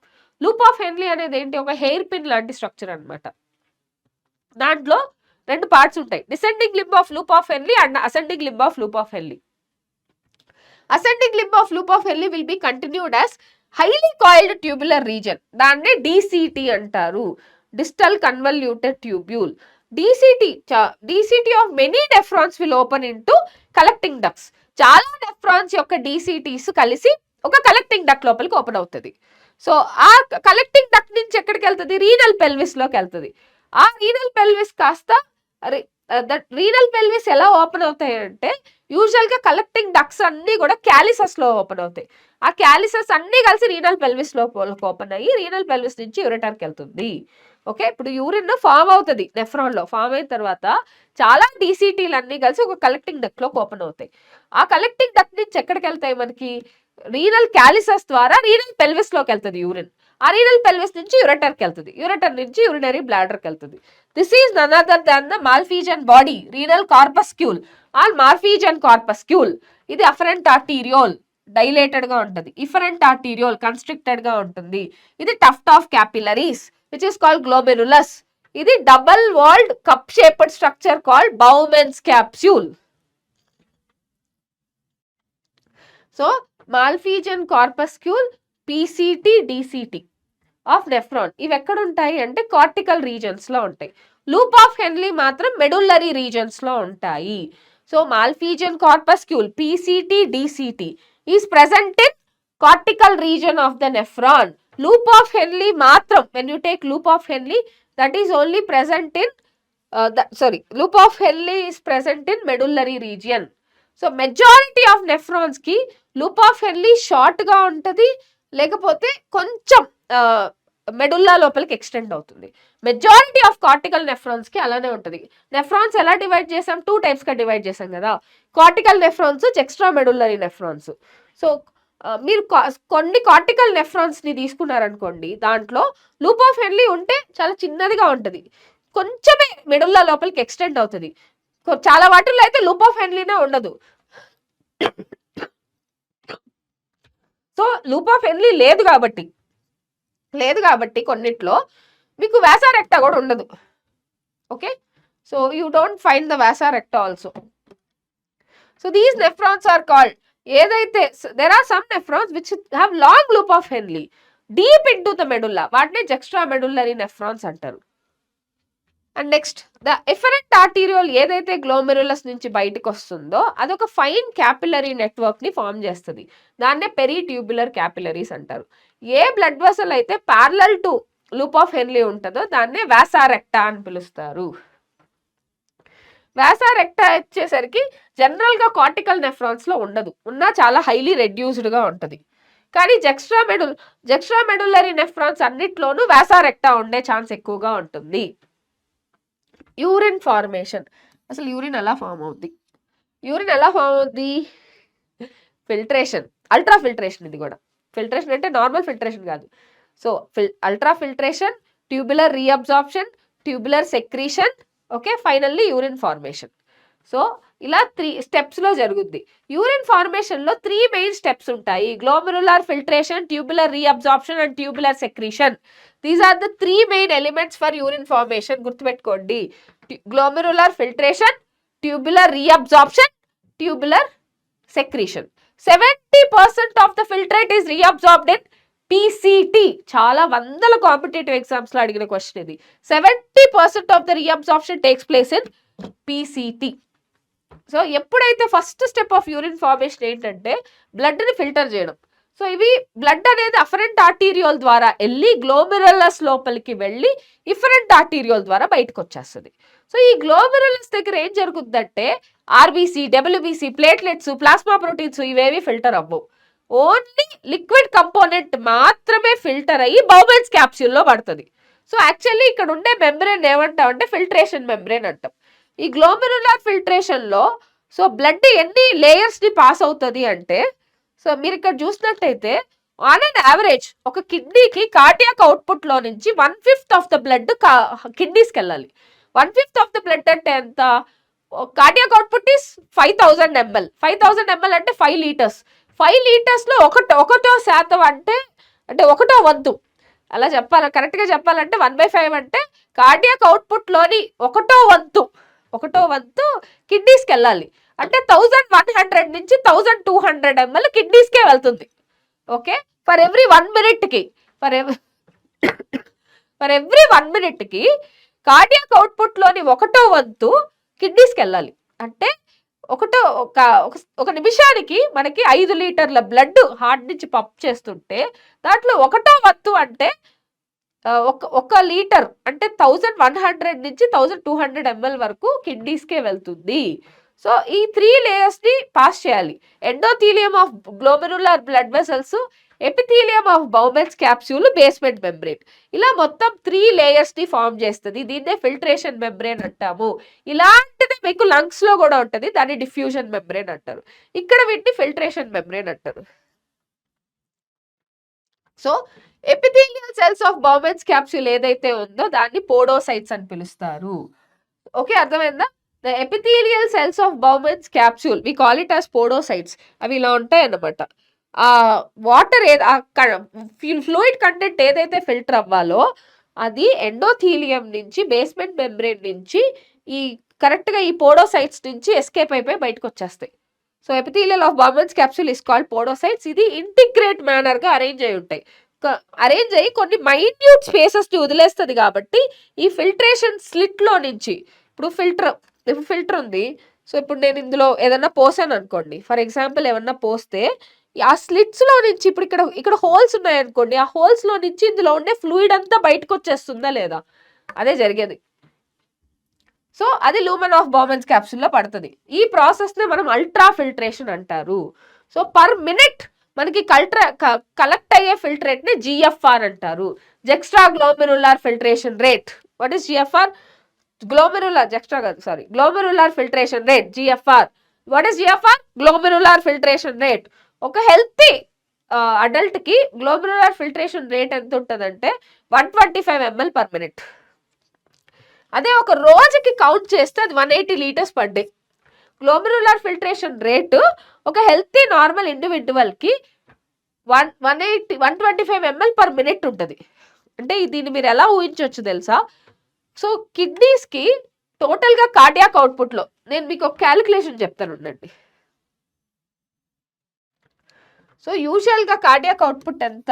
5 లీటర్స్. 5 లీటర్స్లో 1/5 కిడ్నీస్కి వెళ్తుంది అని చెప్పారు. 5 లీటర్స్లో 1/5 అంటే ఎంత? 1100 నుంచి 1200 ml వరకు కిడ్నీస్కే బ్లడ్ సప్లై వెళ్ళాలి అని చెప్పారు. ఇప్పుడు ఇందులో నుంచి 125 ml ఫిల్ట్రేట్గా బయటకు వస్తుంది, అంటే జిఎఫ్ఆర్ పర్ మినిట్ జిఎఫ్ఆర్గా బయటకు వస్తుంది. అంటే కార్డియాక్ అవుట్పుట్లో 1/5 మీకు కిడ్నీస్కి వెళ్తే ఇందులో 1/5 జిఎఫ్ఆర్గా బయటకు వస్తుంది, అంటే గ్లోమెరులర్ ఫిల్ట్రేషన్ రేట్గా బయటకు వస్తుంది. కార్డియాక్ అవుట్పుట్లో నుంచి 1/5, ఆ 1/5లో నుంచి 1/5 జిఎఫ్ఆర్. ఓకే, ఇది ఒక రోజుకి క్యాలిక్యులేట్ చేస్తే 180 లీటర్స్ పర్ డే. అంత యూరిన్ మనం ఎక్స్క్రీట్ చేయట్లేదు కదా, నియర్లీ 99% మనం వెనకే రీఅబ్జార్బ్ చేసేసుకుంటున్నాం. పర్ డే మనం ఎక్స్క్రీట్ చేసేది 1.5 to 1.5 లీటర్స్ ఆఫ్ యూరిన్ అంతే. అప్రాక్సిమేట్గా మ్యాక్సిమం అయితే 2 లీటర్స్ ఉంటుంది అంతే. So 1 to 1.5 liters of urine will be excreted by us per day. But the GFR is 180 liters per day. GFR అంటే ఎంత పర్సెంటేజ్ రీఅబ్జార్బ్ అయిపోతుంది బాడీకో చూసుకోండి. So one such efficient mechanism is carried by juxtaglomerular apparatus, JGA. Juxtaglomerular apparatus వచ్చేసరికి afferent arteriole అలానే DCT, afferent arteriole DCT కలిసి juxtaglomerular apparatus ని form చేస్తాయి. Okay, special sensitive region and cellular modification of DCT and afferent arteriole. So ఇవి రెండు కలిసి మనకి జెక్స్ట్రాగ్లోమెరులర్ apparatus ని ఫామ్ చేస్తుంది. మళ్ళీ గుర్తుపెట్టుకోండి, DCT ఇంకా అఫరెంట్ ఆర్టీరియోల్. సో జిఎఫ్ఆర్ కానీ పడిపోయింది అనుకోండి, GG సెల్స్, జెక్స్ట్రాగ్లోమెరులర్ సెల్స్ యాక్టివేట్ అయిపోయి రెనిన్ ని రిలీజ్ చేసేస్తుంది. ఇది రెనిన్ యాంజియోటెన్సిన్ మెకానిజం ని యాక్టివేట్ చేసి మళ్ళీ జిఎఫ్ఆర్ ని బ్యాక్ టు నార్మల్ తీసుకొస్తుంది. సో యూజువల్గా మనం తీసుకున్నట్టయితే మనకి జిఎఫ్ఆర్ ఏమో 180 లీటర్స్ పర్ డే, కానీ మనం బయటకు రిలీజ్ చేసే యూరిన్ నియర్లీ 1.5 లీటర్, అంటే 1.5 లీటర్స్ పర్ డే. అంటే 99% బ్యాక్కి రీఅబ్జార్బ్ అయిపోతూనే ఉంది. ఈ ప్రాసెస్ ఆఫ్ రీఅబ్జార్ప్షన్ ని ట్యూబులర్ రీఅబ్జార్ప్షన్ అంటాం. ఎందుకంటే రీనల్ ట్యూబ్యూల్స్ అనేవి మళ్ళీ బ్యాక్ రీఅబ్జార్బ్ చేస్తున్నాయి కాబట్టి. అది యాక్టివ్ అవ్వచ్చు, ప్యాసివ్ అవ్వచ్చు. యాక్టివ్ మెకానిజం ద్వారా అయినా, ప్యాసివ్ మెకానిజం ద్వారా అయినా రీఅబ్జార్బ్ చేస్తుంది. ఫర్ ఎగ్జాంపుల్ గ్లూకోజ్ ఉంది, గ్లూకోజు సోడియం, ఇవి రెండు గ్లూకోజ్ అమోనిక్ యాసిడ్స్ సోడియం, ఇవి యాక్టివ్గానే రీఅబ్జార్బ్ అవ్వాలి. Glucose, ammonia, sodium. ఎందుకంటే మన బాడీలోనే గ్లూకోజ్ ఎక్కువ ఉంటుంది, మన బాడీలోనే సోడియం, మన బాడీలోనే అమైనో యాసిడ్స్ ఎక్కువ ఉంటాయి, కాబట్టి యాక్టివ్ రీఅబ్జార్ప్షనే చేయాల్సి వస్తుంది. కానీ నైట్రోజనస్ వేస్ట్ ప్రోడక్ట్స్ ప్యాసివ్గా రీఅబ్జార్బ్ చేయాల్సి వస్తుంది. అంటే ఫిల్ట్రేట్లోనే ఎక్కువ నైట్రోజనస్ వేస్ట్ ప్రోడక్ట్స్ ఉంటాయి కాబట్టి. So glucose, amino acids, sodium ఇవి యాక్టివ్గా రీఅబ్జార్బ్ అవుతాయి. నైట్రోజనస్ వేస్ట్ ప్రోడక్ట్స్ మాత్రం ప్యాసివ్గా రీఅబ్జార్బ్ అవుతుంది. అసలు నైట్రోజనస్ వేస్ట్ ప్రోడక్ట్స్ ఎందుకు రీఅబ్జార్బ్ చేయాలి? మనకి ఏంటి అవసరం అంటే ఆస్మోలారిటీ మెయింటైన్ చేయడానికి అవసరం.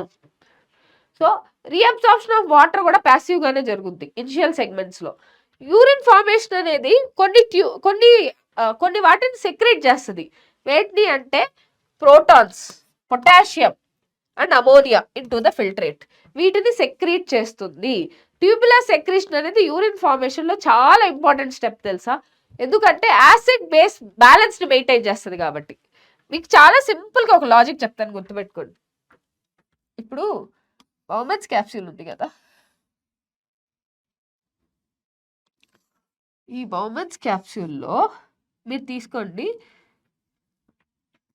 NaCl, H2O.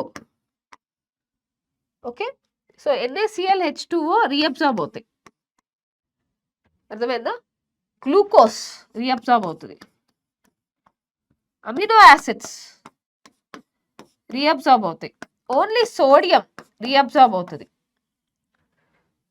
Potassium, protons secrete అవుతాయి, బైకార్బోనేట్ అయాన్స్ రీఅబ్జార్బ్ అవుతాయి, అమోనియా సెక్రీట్ అవుతాయి. ఇటు వేసినవన్నీ సెక్రీట్, ఇటు వేసినవన్నీ reabsorption. Ammonia sorry ammonia, bicarbonate, sodium chloride, water, glucose, amino acids, sodium ఇవన్నీ రీఅబ్జార్బ్ అవుతాయి. పొటాషియం అయాన్స్, ప్రోటాన్స్, అమోనియా ఇవన్నీ సెక్రీట్ అవుతాయి.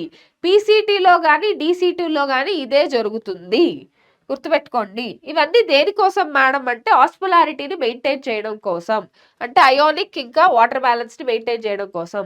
ఇప్పుడు ట్యూబ్యూల్స్ యొక్క ఫంక్షనింగ్ చూద్దాం. అంటే పీసీటీ డీసీటీ ఏం చేస్తాయి అని.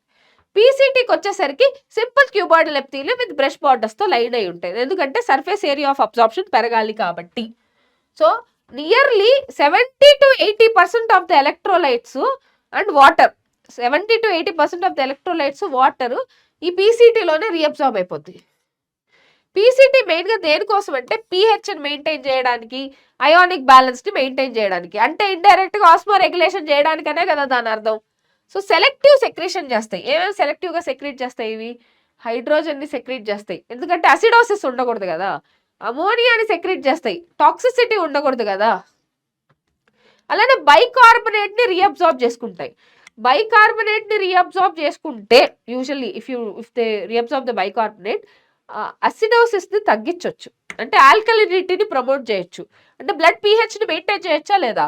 మన బ్లడ్ పీహెచ్ 7.35 to 7.45, అంటే స్లైట్లీ ఆల్కలైన్, అది మెయింటైన్ చేయడానికి ఇవి చేస్తాయి. లూప్ ఆఫ్ హెర్లీలోకి వచ్చేసరికి రీఅబ్జార్ప్షన్ అనేది చాలా మినిమంగా ఉంటుంది.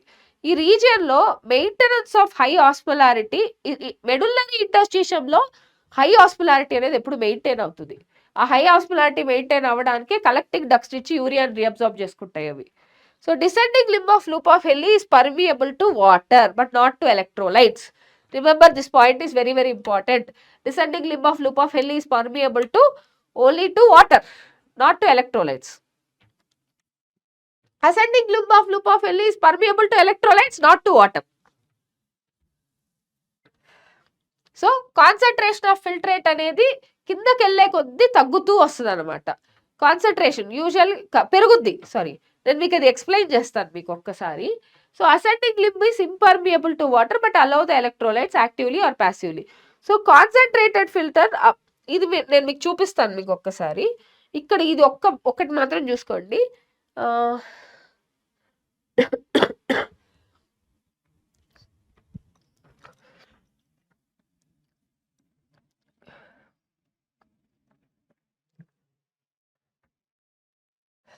సో నేను మీకు డీటెయిల్డ్గా ఈజీగా ఒక్కసారి ఎక్స్ప్లెయిన్ చేస్తా చూడండి.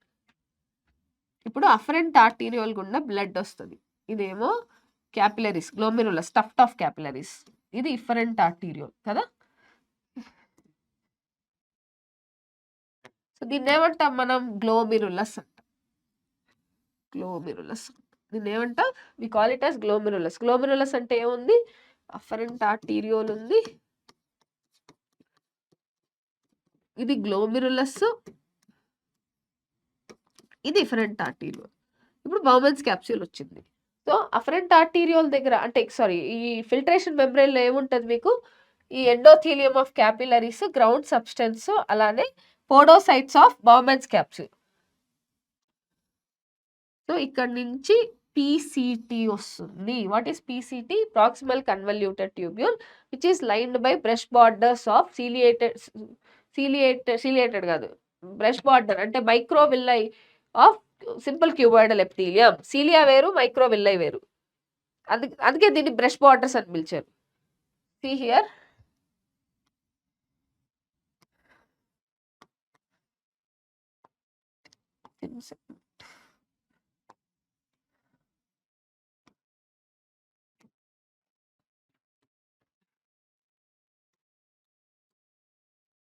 And now coming to here. ఇప్పుడు ఇక్కడ జాగ్రత్తగా చూద్దాం. మీకు చాలా ఈజీగా ఎక్స్ప్లెయిన్ చేస్తూ ఉండండి. ఇక్కడ నుంచి బ్లడ్ వెళ్ళింది, బ్లడ్ వెళ్ళి గ్లోమెరులస్ లోపలికి వెళ్ళిన తర్వాత ఇక్కడ ఫిల్టర్ అయింది. ఫిల్ట్రేషన్ మెంబ్రెయిన్లో ఏముంది? సి ఫిల్ట్రేషన్ మెంబ్రెయిన్లో మీకు capillary endothelium,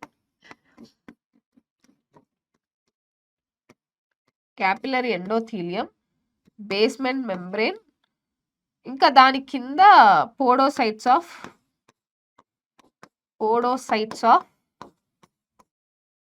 Bowman's capsule. Podocytes of Bowman's capsule ఇవన్నీ ఉన్నాయి. సో ఇప్పుడు ఇక్కడ మనకి ఫిల్ట్రేట్ అనేది కలెక్ట్ అయింది. ఇక్కడ ఏం కలెక్ట్ అయిందన్న ఫిల్ట్రేట్ అనేది కలెక్ట్ అయింది. దీన్నే మనం జిఎఫ్ఆర్ అంటారు. సో జిఎఫ్ఆర్ ఎంత మనకి, GFR is 125 ml per minute. Okay, so అంటే ఒక రోజుకి చూసుకుంటే 180 లీటర్స్ పర్ డే. ఒక రోజుకి తీసుకుంటే 180 లీటర్స్ పర్ డే ఇలా కలెక్ట్ అయింది కదా. ఇలా కలెక్ట్ అయినప్పుడు 70 to 80% ఆఫ్ ద ఎలక్ట్రోలైట్స్ ఇక్కడే రీఅబ్జార్బ్ అవుతాయి. ఇప్పుడు ఈ కలెక్ట్ అయిన వాటిల్లో మనకి ఆర్బీసీ ఉండదు, డబ్ల్యూబీసీ ఉండదు, ప్లేట్లెట్స్ ఉండవు, ప్లాస్మా ప్రోటీన్స్ ఉండవు, ఇవేవి ఉండవు కలెక్ట్ అయిన ఫిల్ట్రేట్లో జిఎఫ్ఆర్లో. సో ఇప్పుడు ఇక్కడ చూస్తే ఇది పీసీటీ ఉంది కదా, ఇక్కడ అంతా బ్రష్ బార్డర్స్ ఉంటాయి, అంటే మైక్రోవిల్లే ఉంటుంది. సింపుల్ క్యూబాయిడల్ ఎపిథీలియంకి మైక్రోవిల్లే ఉంటుంది. సో ఇక్కడ సర్ఫేస్ ఏరియా ఆఫ్ అబ్జార్ప్షన్ పెరుగుద్ది. ఇక్కడ ఏవి రీఅబ్జార్బ్ అవుతుంది, ఏవి ఎక్స్క్రీట్ అవుతాయి, ఏవి సెక్రీట్ అవుతాయి. ఏవి రీఅబ్జార్బ్ అవుతాయి, ఏవి సెక్రీట్ అవుతాయి అంటే glucose, amino acids, sodium. Okay, ఇవి యాక్టివ్గా రీఅబ్జార్బ్ అవుతాయి, యాక్టివ్గా రీఅబ్జార్బ్ అవుతాయి. ఇవి కాకుండా water, NaCl, bicarbonate. Okay, so ఇవి వచ్చేసరికి ఇవి కూడా రీఅబ్జార్బ్ అవుతాయి. సో వాటర్ వచ్చేసరికి ప్యాసివ్గా రీఅబ్జార్బ్ అవుతాయి. వాటర్, NaCl ఇవి ప్యాసివ్గానే రీఅబ్జార్బ్ అవుతాయి. Bicarbonate ions. ఏవి సెక్రీట్ అవుతాయి, పొటాషియం, ప్రోటాన్స్, తర్వాత అమోనియా. సో ఇవి సెక్రీట్ అవుతాయి, ఇవి సెక్రీట్ అవుతాయి. ఇవి వచ్చేసరికి రీఅబ్జార్బ్ అవుతాయి, ఇవి రీఅబ్జార్బ్ అవుతాయి. అర్థమైందా? So potassium ions, protons, ammonia ఇవి సెక్రీట్ అవుతాయి. Glucose, amino acid, sodium, water, NaCl, bicarbonate ఇవి రీఅబ్జార్బ్ అవుతాయి. ఈ descending limb of loop of Henle is permeable only to water. వాటర్కి మాత్రమే పర్మియబిలిటీ ఉంటుంది, ఎలక్ట్రోలైట్స్కి పర్మియబిలిటీ లేదు. అప్పుడు ఏమవుద్దంటే ఇక్కడ 1200 ఆస్మోల్స్ ఉండేది, అంటే ఇక్కడేమో మీకు హైపోటోనిక్గా ఉండే సొల్యూషను కిందకి వెళ్ళే కొద్దీ హైపర్టోనిక్గా మారిపోతుంది, అంటే 300 ఆస్మోల్స్కి వచ్చేస్తుంది. అంటే ఇక్కడ ఏం జరిగింది, ఇందులో నుంచి వాటర్ని తీసేస్తే సాల్ట్ ఎక్కువైపోయింది కదా, వాటర్ని తీసేస్తే సాల్ట్ ఎక్కువైపోయింది.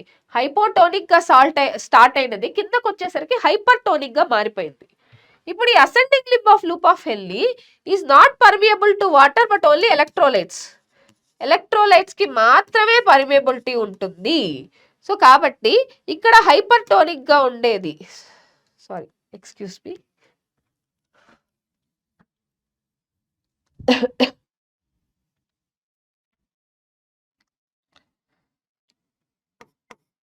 మళ్ళీ 1200 ఆస్మోల్స్ అయిపోయింది.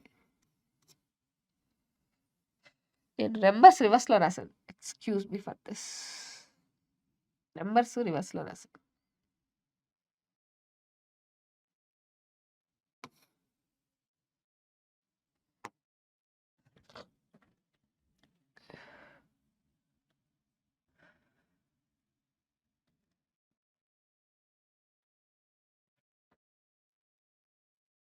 దట్స్ వాట్, ఏదో రివర్స్లో రాశానే అనుకుంటున్నా, నెంబర్స్ రివర్స్లో రాశాను.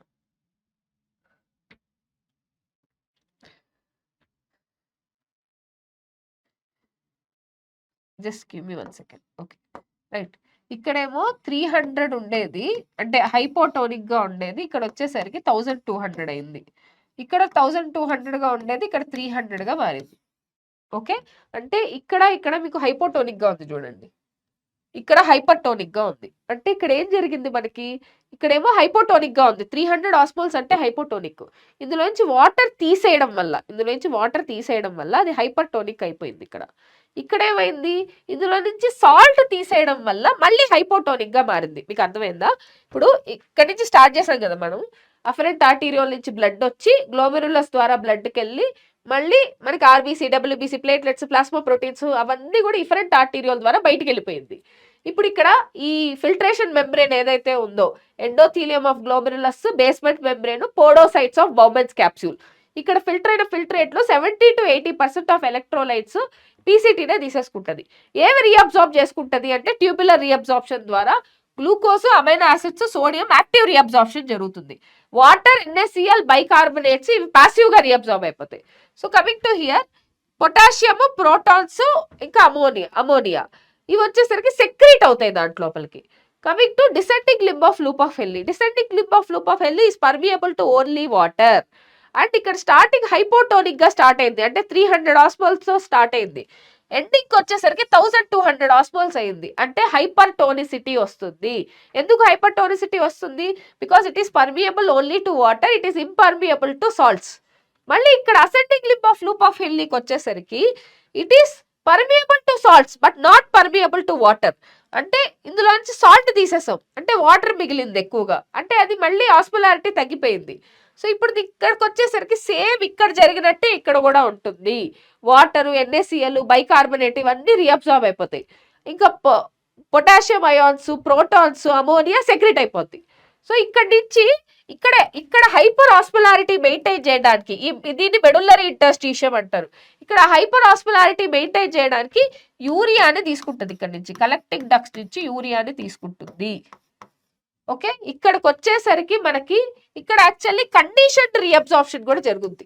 కండిషన్డ్ రీఅబ్జార్బ్ అంటే excess amount of NaCl, excess amount of water reabsorb అవుతుంది by antidiuretic hormone.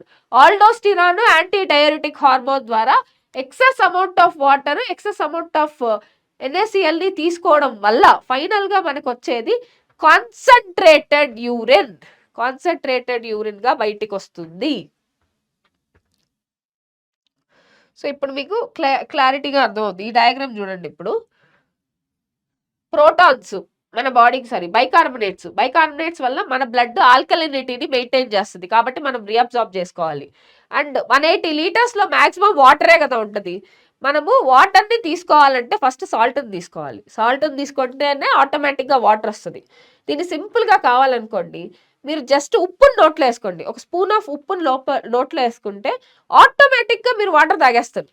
Because మనకి దాహం వేస్తుంది, అంటే ఆ సాల్ట్ని మెయింటైన్ చేయడానికి మనకి అంత వాటర్ కూడా కావాలి కాబట్టి. సో సాల్ట్ని తీసుకోగానే వాటర్ కూడా వచ్చేస్తుంది, న్యూట్రియంట్స్ కూడా వచ్చేస్తాయి, అంటే అమినో యాసిడ్స్, గ్లూకోజ్ ఇవన్నీ. ఇక్కడ మాత్రం పొటాషియం రీఅబ్జార్బ్ అవుతుంది, ఇక్కడ పొటాషియం సెక్రీట్ అవుతుంది. ఈ డిఫరెన్స్ చూసుకోండి. అండ్ అలానే ప్రోటాన్స్, అమోనియా సెక్రీట్ అవుతుంది.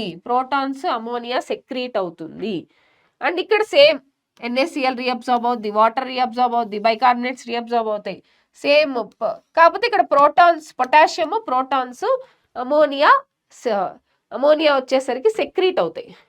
Descending loop of హెన్లీ which is permeable only to water, not to the electrolytes. And here it is permeable to electrolytes, not to the water. So కాబట్టి ఇక్కడ hypotonic తో start అయింది, ఇక్కడికి వచ్చేసరికి hyper tonic అయిపోతుంది. ఇక్కడ hyper tonic గా start అయింది, ఇక్కడికి వచ్చేసరికి హైపోస్టోనిక్ అవుతుంది. ఈ హైపోటోనిక్ నుంచి మనకి కావాల్సిన ఎక్సెస్ అమౌంట్ ఆఫ్ వాటర్ అంతా తీసేస్తే ఫైనల్ గా హైపర్ టోనిక్ యూరిన్ అనేది ప్రొడ్యూస్ అవుతుంది. సో ఇక్కడ ఇంటర్మెడుల్లరీ హైపో ఆస్మోలారిటీ మెయింటైన్ చేయడానికి యూరియా అనేది కలెక్టింగ్ డక్ట్స్ లో నుంచి తీసుకుంటుంది. సో ఇక్కడ హైపర్ ఆస్మోలారిటీ మెయింటైన్ అవుతుంది కాబట్టే వాటర్ని రీఅబ్జార్బ్ చేసుకోగలుగుతుంది descending limb of loop of Henle నుంచి, లేకపోతే రీఅబ్జార్బ్ చేసుకోలేదు. ఓకే, అది. So mechanism of counter current mechanism నేను చెప్తా ఉన్నాను. చాలా మందికి ఇది ఒక కన్ఫ్యూజింగ్ పాయింట్ తెలుసా. కౌంటర్ కరెంట్ మెకానిజం అర్థం అవ్వాలి అంటే, కౌంటర్ కరెంట్ మెకానిజం మనం జెక్స్ట్రా మెడుల్లరీ నెఫ్రాన్స్ లో చాలా ఈజీగా ఐడెంటిఫై చేయొచ్చు. కౌంటర్ కరెంట్ మెకానిజం వల్లే మనము యూరిన్ యొక్క కాన్సన్ట్రేషన్ ని మెయింటైన్ చేయగలము. We can able to maintain the concentration of urine because of counter current mechanism. What is counter current mechanism? Counter current అంటే ఏంటి? ఇప్పుడు ఇది లూప్ ఆఫ్ హెన్లీ. సో ఇందులో ఇప్పుడు descending limb of loop of Henle, ఇది ascending limb of loop of Henle. ఇందులో filtrate ఇలా వెళ్తే దీంట్లో ఫిల్ట్రేట్ ఇలా వెళ్తుంది, అంటే ఈ descending limb will be counter current to ascending limb. Assume that దీని మీద వ్యాసారెక్టా ఉందనుకోండి, దీని మీద వ్యాసారెక్టా ఉంది, ఓకేనా. సో దీని మీద వ్యాసారెక్టా ఉంది కాబట్టి సో ఇప్పుడు ఇది ఎలా ఉంటుంది, ఇది ఇలా వెళ్తుంది, ఇది ఇలా వెళ్తుంది. ఓకే, అంటే ఈ లింబ్కి ఈ లింబ్ కౌంటర్ కరెంట్ అయింది, ఈ లింబ్కి ఈ లింబ్ కౌంటర్ కరెంట్ అయింది. అస్యూమ్ దట్ దీని మీద ఎగ్జాక్ట్గా ఇది ఉందనుకోండి. సో ఈ లింబ్కి ఈ లింబ్ కౌంటర్ కరెంట్ అంటే ఇది డిసెండింగ్గా వెళ్తే ఇది అసెండింగ్గా వెళ్తుంది, ఇదేమో ఇది అసెండింగ్గా వెళ్తే ఇది డిసెండింగ్గా వెళ్తుంది, దీనికి ఇది కౌంటర్ కరెంటు. మళ్ళీ అలానే ఈ లింబ్కి లింబ్ కౌంటర్ కరెంటు, ఈ లింబ్కి లింబ్ కౌంటర్ కరెంట్, కాబట్టి దీన్ని కౌంటర్ కరెంట్ మెకానిజం అని పిలుస్తున్నారు. ఓకే, ఇప్పుడు ఈ కౌంటర్ కరెంట్ మెకానిజంలో మీరు జాగ్రత్తగా గమనిస్తే ఒక విషయం, ఇది వ్యాసారెక్టా, ఇది లూప్ ఆఫ్ హెన్లీ. ఓకేనా, మనం ఇందాక ఒక పాయింట్ ఏం చెప్పుకున్నాము, సో మనకి యూరియా, కొంత amount of urea collecting ducts reabsorb చేసుకుంటాయి. దేనికి? మెడుల్లరీ ఇంటర్స్టిషియంలో హైపర్ ఆస్మోలారిటీ మెయింటైన్ చేయడానికి. సో ఇప్పుడు ఇక్కడ ఏమైందంటే ఎప్పుడైతే ఇక్కడ 300 ఆస్మోల్స్ ఇక్కడ వచ్చిందో, ఈ 300 ఆస్మోల్స్ ఇక్కడ స్టార్టింగ్ వచ్చినప్పుడు ఈ descending limb of loop of Henle నుంచి సొల్యూషన్ వెళ్తా ఉంటే దీంట్లో నుంచి వాటర్ రీఅబ్జార్బ్ అయిపోయింది. ఇక్కడ వాటర్ రీఅబ్జార్బ్ అయినప్పుడు ఇక్కడ 300 ఉండింది, హైపోటోనిక్ గా ఉండేది, ఇక్కడికి వచ్చేసరికి హైపర్ టోనిక్ గా మారింది. ఇక్కడ హైపర్ టోనిక్ గా మారడానికి మనకి ఇక్కడ హైపర్ ఆస్మోలారిటీ అనేది మెయింటైన్ చేయాలి. ఈ హైపర్ ఆస్మోలారిటీ మెయింటైన్ చేయడానికి మనకి ఏం జరుగుతుంది అంటే NaCl సాల్ట్ అనేది ఇక్కడి నుంచి బయటికి వస్తుంది. సాల్ట్ అనేది అసెండింగ్ లింబ్ ఆఫ్ వ్యాసారెక్టా నుంచి సాల్ట్ బయటికి వస్తుంది. కనిపిస్తుందా మీకు? అసెండింగ్ లింబ్ ఆఫ్ వ్యాసారెక్టా నుంచి సాల్ట్ బయటికి వస్తుంది. అలానే ఇక్కడ యూరియా కూడా కలెక్టింగ్ డక్ట్స్ నుంచి బయటికి వస్తుంది. So we are taking the NaCl from ascending limb of vasa recta and also urea from the collecting ducts to maintain the hyperosmolarity in the medullary interstitium. That's how the water is reabsorbed. Water అనేది reabsorb అవుతుంది. So ఈ water అనేది reabsorb అయిన తర్వాత ఇక్కడ ఉండే excess amount of salt ఏదైతే ఉందో, సో మామూలుగా ఇక్కడ ఏం జరుగుతుంది, NaClని మళ్ళీ ఇక్కడ రీఅబ్జార్బ్ అవుతుంది కదా, ఈ ఎక్సెస్ అమౌంట్ ఆఫ్ సాల్ట్ అంతా ఎక్కడికి వెళ్తుంది, ఈ డిసెండింగ్ లింబ్ ఆఫ్ వ్యాసారెక్టా లోపలికి వెళ్ళి మళ్ళీ అసెండింగ్ లింబ్ ఆఫ్ వ్యాసారెక్టా ద్వారా బయటకు వచ్చేస్తుంది. అర్థమైందా మీకు? సో యూజువల్గా ఇక్కడ హైపర్ ఆస్మోలారిటీ మెయింటైన్ చేయడానికి, మెడుల్లరీ ఇంటర్స్టిషియంలో హైపర్ ఆస్మోలారిటీ మెయింటైన్ చేస్తేనే వాటర్ అనేది బయటకు వస్తుంది, లేకపోతే వాటర్ బయటికి రాదు. రిమెంబర్ ద కాన్సెప్ట్ దట్ ఈ మెడుల్లరీ ఇంటర్స్టిషియంలో హైపర్ ఆస్మోలారిటీ మెయింటైన్ చేయడానికి ఇక్కడ ఎక్కువ ఉప్పు శాతం ఉండాలి. ఆ ఉప్పును ఎక్కడి నుంచి తీస్తున్నారు అంటే సో అసెండింగ్ లింబ్ ఆఫ్ వ్యాసారెక్టా నుంచి బయటికి తీస్తున్నారు. అసెండింగ్ లింబ్ ఆఫ్ వ్యాసారెక్టాకి ఎక్కడి నుంచి వచ్చింది? అది డిసెండింగ్ లింబ్ ఆఫ్ వ్యాసారెక్టా అబ్జార్బ్ చేసుకోవడం వల్ల వచ్చింది. డిసెండింగ్ లింబ్ ఆఫ్ వ్యాసారెక్టాకి ఎవరు ఇచ్చారు? అది ascending limb of loop of హెన్లీ ఇచ్చింది. ఒకదాంతో ఒకటి ఒక బటర్ఫ్లై ఎఫెక్ట్ లాగా యాడ్ చేసుకోండి అంతే. సో యూజువల్గా ఫస్ట్ కీ కాన్సెప్ట్ ఏంటి, మెడుల్లరీ ఇంటర్స్టిషియల్లో నాకు హైపర్ టోనిసిటీ మెయింటైన్ అవ్వాలి. హైపర్ టోనిసిటీ మెయింటైన్ అవ్వాలంటే ఇక్కడ NaCl యూరియా కంటెంట్ ఉండాలి. ఓకే, ఇక్కడ NaCl కంటెంట్ ఉండాలి అంటే నేను ఎక్కడి నుంచి NaCl తీసాను? అసెండింగ్ లింబ్ ఆఫ్ వ్యాసారెక్టాలో నుంచి తీసాను. అసెండింగ్ లింబ్ ఆఫ్ వ్యాసారెక్టాకి ఈ NaCl ఎక్కడి నుంచి వచ్చింది? డిసెండింగ్ లింబ్ ఆఫ్ వ్యాసారెక్టా నుంచి వచ్చింది. ఈ డిసెండింగ్ లింబ్ ఆఫ్ వ్యాసారెక్టాకి ఎక్కడి నుంచి వచ్చింది? Ascending limb of loop of Henle నుంచి వచ్చింది.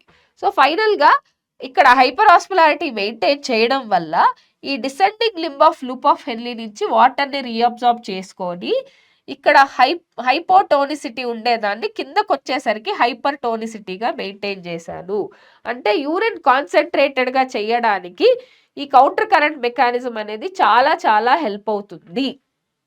ఐ హోప్ మీకు ఇప్పుడు క్లారిటీగా అర్థమైనట్టుంది. ఇప్పుడు చూడండి, కౌంటర్ కరెంట్ మెకానిజం మీకు అర్థమవుతుంది. We have the ability to produce concentrated urine. So loop of Henle vasa recta ఈ రెండు కలిసి ఒక సిగ్నిఫికెంట్ రోల్ని ప్లే చేస్తాయి. మీకు మళ్ళీ కూడా నేను ఎక్స్ప్లెయిన్ చేస్తాను రెండు కలిపి. ఫ్లో ఆఫ్ ఫిల్ట్రేట్ అనేది లూప్ ఆఫ్ హెన్లీలో ఆపోజిట్ డైరెక్షన్లో ఉంటుంది, ఇలా ఉంటుంది. అంటే ఇప్పుడు ఇలా వచ్చి ఇలా వెళ్తుంది, అంటే ఒక సైడ్ కిందకి దిగితే ఇంకో సైడ్ పైకి వెళ్తుంది. ఈవెన్ వ్యాసారెక్టాలో ఇటువైపు కిందకి దిగి ఇలా పైకి వెళ్తుంది. మీకు అర్థమైందా? లూప్ ఆఫ్ హెన్లీ ఏమో ఇలా వెళ్తుంది, వ్యాసారెక్టా ఏమో ఇలా వెళ్తుంది. ఓకే, సో ఇప్పుడు ఇలా వెళ్ళినప్పుడు మీకు ఈ లింబ్కి లింబ్ కౌంటర్ కరెంటు, ఈ లింబ్కి లింబ్ కౌంటర్ కరెంటు, అలానే దీంతో ఇది కౌంటర్ కరెంటు. ఎలా అంటే వాళ్ళతో వాళ్ళకే పడదు, వాళ్ళతో బయట వాళ్ళకి కూడా పడదు. అర్థమైందా? కౌంటర్ కరెంట్ అంటే ఏంటంటే వాళ్ళతో వాళ్ళకే పడదు అండ్ వాళ్ళకి బయట వాళ్ళకి పడదు, అలా అనుకోండి. సో ప్రాక్సిమిటీ ఏంటంటే లూప్ ఆఫ్ హెన్లీకి వ్యాసారెక్టాకి దగ్గరగా ఉండడం వల్ల కౌంటర్ కరెంట్ అనేది మెయింటైన్ చేయాలనుకుంటుంది. సో మెడుల్లరీ ఇంటర్స్టిషియంలో హైపర్ ఆస్మోలారిటీ మెయింటైన్ చేస్తేనే మనకి 300 ఆస్మోల్స్తో స్టార్ట్ అయ్యింది 1200 ఆస్మోల్స్కి వెళ్తుంది. ఈ గ్రేడియంట్ని మెయింటైన్ చేసేది మాత్రం NaCl యూరియానే. సో NaCl ఎలా ట్రాన్స్పోర్ట్ అయింది? By ascending limb of loop of Henle. Ascending limb of loop of Henle నుంచి తీసేసుకుంది. Ascending limb of loop of Henle నుంచి NaCl బయటకు వచ్చిన తర్వాత దాన్ని ఎవరు తీసుకున్నారు? డిసెండింగ్ లింబ్ ఆఫ్ వ్యాసారెక్టా తీసుకుంది. డిసెండింగ్ లింబ్ ఆఫ్ వ్యాసారెక్టా తీసుకొని దాన్ని అసెండింగ్ లింబ్ ఆఫ్ వ్యాసారెక్టా బయటకు రిలీజ్ చేసింది. రిలీజ్ చేసినప్పుడు బయట హైపర్ ఆస్మోలారిటీ మెయింటైన్ అయింది. ఎప్పుడైతే బయట హైపర్ ఆస్మోలారిటీ మెయింటైన్ అయిందో అప్పుడు descending limb of loop of హెన్లీలో నుంచి వాటర్ అనేది బయటికి వచ్చింది. So descending limb of vasa recta loop of Henle నుంచి వాటర్ బయటికి రావాలంటే ఇంత స్టోరీ జరగాల్సిందే. That is called counter current mechanism. అదే counter current mechanism. So counter current mechanism అంటే ఇప్పుడు మీకు అర్థమైంది కదా. మళ్ళీ ఇంకొకసారి చెప్తా చూడండి. ఇక్కడ కావాలంటే మీకు మళ్ళీ నేను డయాగ్రామ్ వేసి చూపిస్తా ఉన్నాను. ఇప్పుడు ఇది వ్యాసారెక్టా అనుకోండి. ఇది వ్యాసారెక్టా. వ్యాసారెక్టాలో ఫ్లూయిడ్ ఎలా వెళ్తుంది? ఇలా వెళ్తుంది.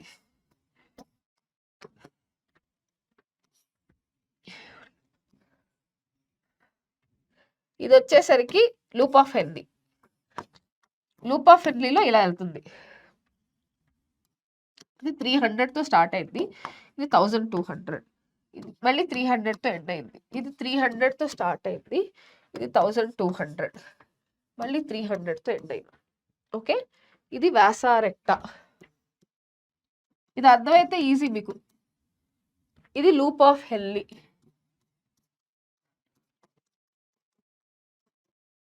ఓకేనా?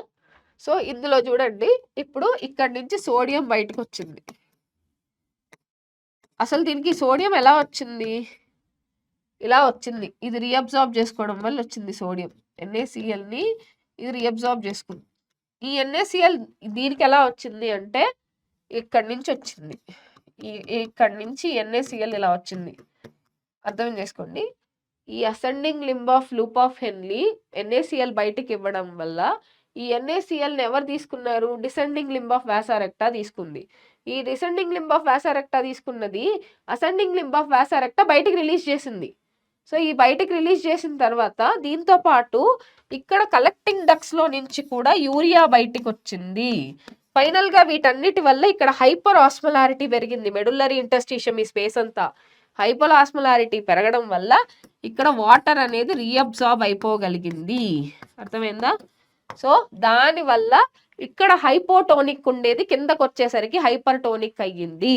ఇదే కౌంటర్ కరెంట్ మెకానిజం. దీనికి కౌంటర్ కరెంట్ అని ఎందుకు పెట్టారంటే ఈ రెండు రివర్స్ డైరెక్షన్లో ఫ్లో అవుతాయి. ఈ రెండు రివర్స్ డైరెక్షన్లో ఫ్లో అవుతాయి. దీనికి ఇది రివర్స్ డైరెక్షన్, దీనికి ఇది రివర్స్ డైరెక్షన్. అందుకని కౌంటర్ కరెంట్ మెకానిజం అని చెప్పారు. సో ఇది యూరిన్ కాన్సన్ట్రేట్ చేయడానికి one of the special mechanism.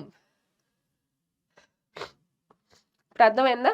So దీనివల్ల ఫైనల్గా యూరిన్ అనేది కాన్సన్ట్రేట్ అయ్యి మనకి వాటర్ అనేది రీఅబ్జార్బ్ అయ్యేలా చేసుకుంటుంది మ్యాక్సిమం.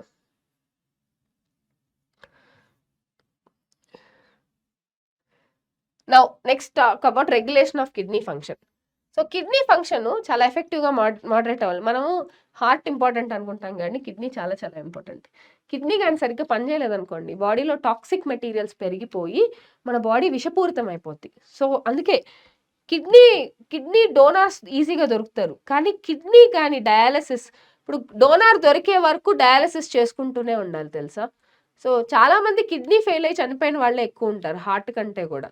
సో మనం ఎందుకంటే మనకి ఎంత వాటర్ తీసుకోవాలో తెలియదు, ఎంత లిక్విడ్స్ తీసుకోవాలో తెలియదు, మనకి ఇష్టం వచ్చినట్టు తాగుతూనే తింటూనే ఉంటాం. అందుకని so kidneys is effectively modulated and regulated so by feedback mechanism, hormonal feedback mechanism.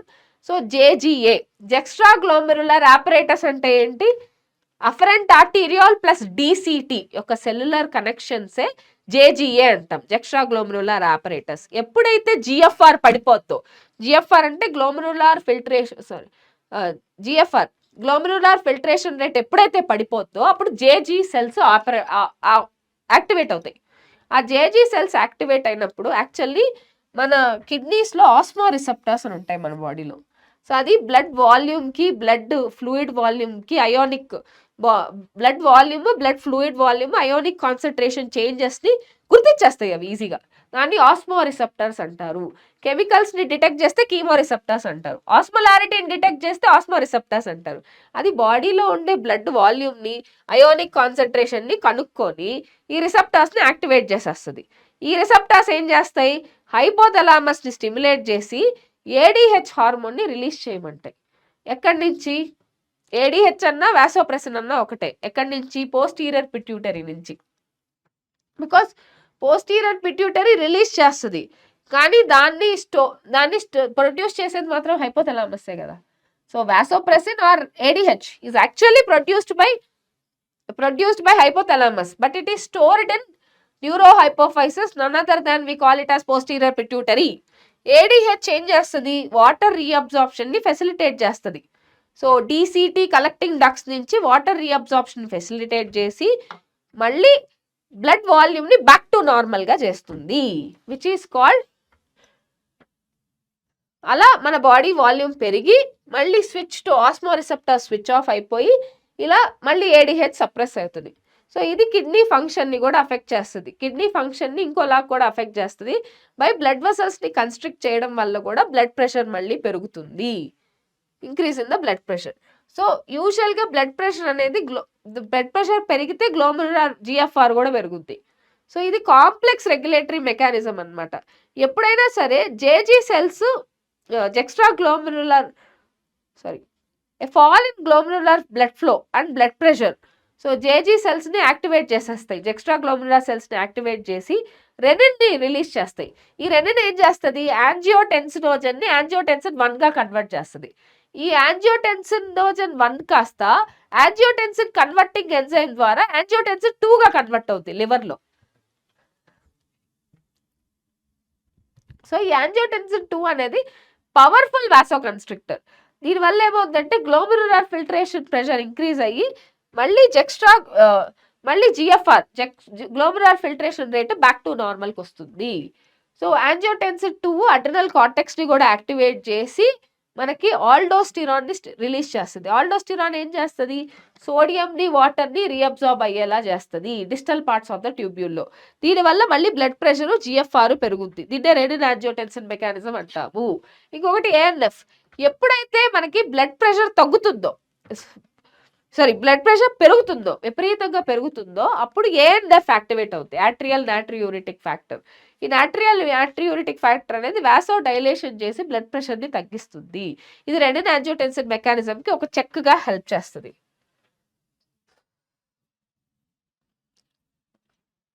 ఒకసారి నేను మీకు రెగ్యులేషన్ చెప్పేస్తాను, చూసుకోండి ఒకసారి. జిఎఫ్ఆర్ ఎప్పుడైతే పడిపోతుందో, జిఎఫ్ఆర్ పడిపోయిందంటే ఏంటి? ఆస్మో రిసెప్టర్స్ యాక్టివేట్ అవుతాయి. ఆస్మో రిసెప్టర్స్ యాక్టివేట్ అవుతాయి. ఆస్మో రిసెప్టర్స్ ఏం చేస్తాయి? బ్లడ్ వాల్యూమ్ని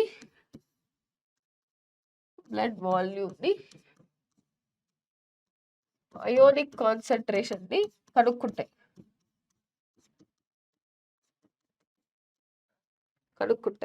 ఈ ఆస్మో రిసెప్టర్స్ యాక్టివేట్ అయిన తర్వాత ఇప్పుడు ఈ సిగ్నల్స్ ఎక్కడికి వెళ్తాయి మనకి? ఈ ఆస్మో రిసెప్టర్స్ హైపోథలామస్కి సిగ్నల్ని పంపిస్తుంది. సిగ్నల్ని పంపించి ఈ హైపోథలామస్ ఏం చేస్తుంది? పోస్టీరియర్ పిట్యూటరీని, న్యూరో హైపోఫైసిస్ని స్టిమ్యులేట్ చేసి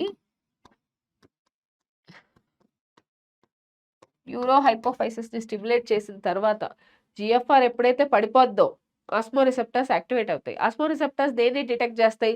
బ్లడ్ వాల్యూమ్ని, అయోనిక్ కాన్సన్ట్రేషన్ని డిటెక్ట్ చేసి ఆస్మో రిసెప్టర్స్ ఆన్ అవుతాయి. ఆన్ అయినప్పుడు అది హైపోథలామస్కి సిగ్నల్ని పంపించి అది హైపోథలామస్ నుంచి సిగ్నల్ ఎక్కడికి వస్తుంది? న్యూరో హైపోఫైసిస్కి వస్తుంది. ఇప్పుడు న్యూరో హైపోఫైసిస్ నుంచి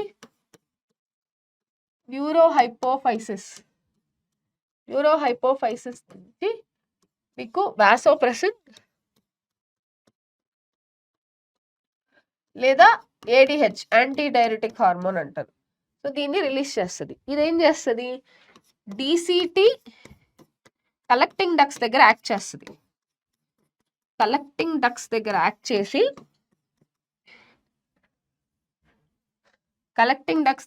చేసి మళ్ళీ బ్లడ్ వాల్యూమ్ని బ్యాక్ టు నార్మల్ తీసుకొస్తుంది.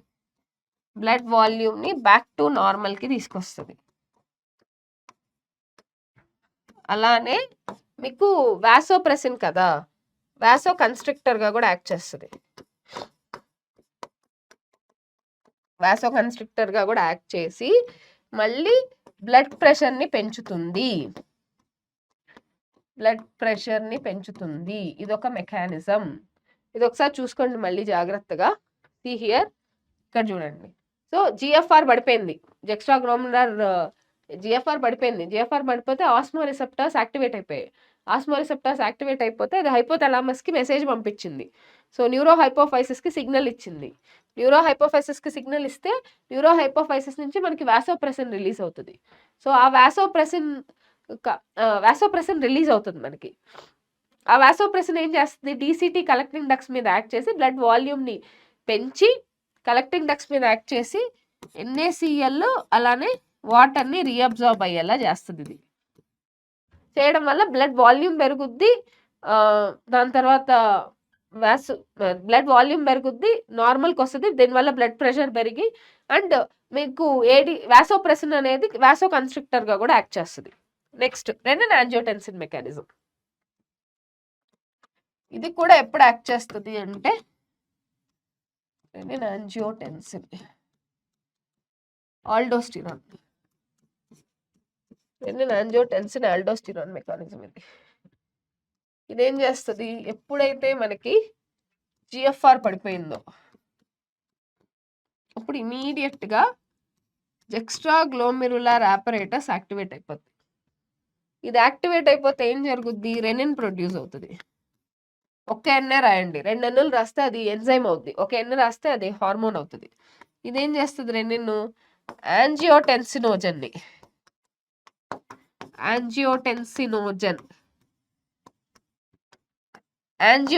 1 గా కన్వర్ట్ చేస్తుంది.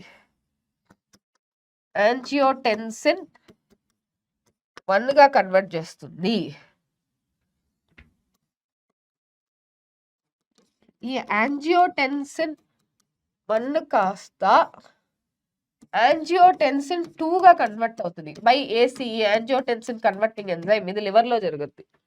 ఇప్పుడు ఈ యాంజియోటెన్సిన్ 2 అనేది ఏం చేస్తుంది, 2 రకాలుగా యాక్ట్ చేస్తుంది. పవర్ఫుల్ వాసో కన్స్ట్రిక్టర్ గా యాక్ట్ చేస్తుంది. యాక్ట్ చేసి బ్లడ్ ప్రెషర్ ని పెంచుద్ది. లేదు అంటే అడ్రీనల్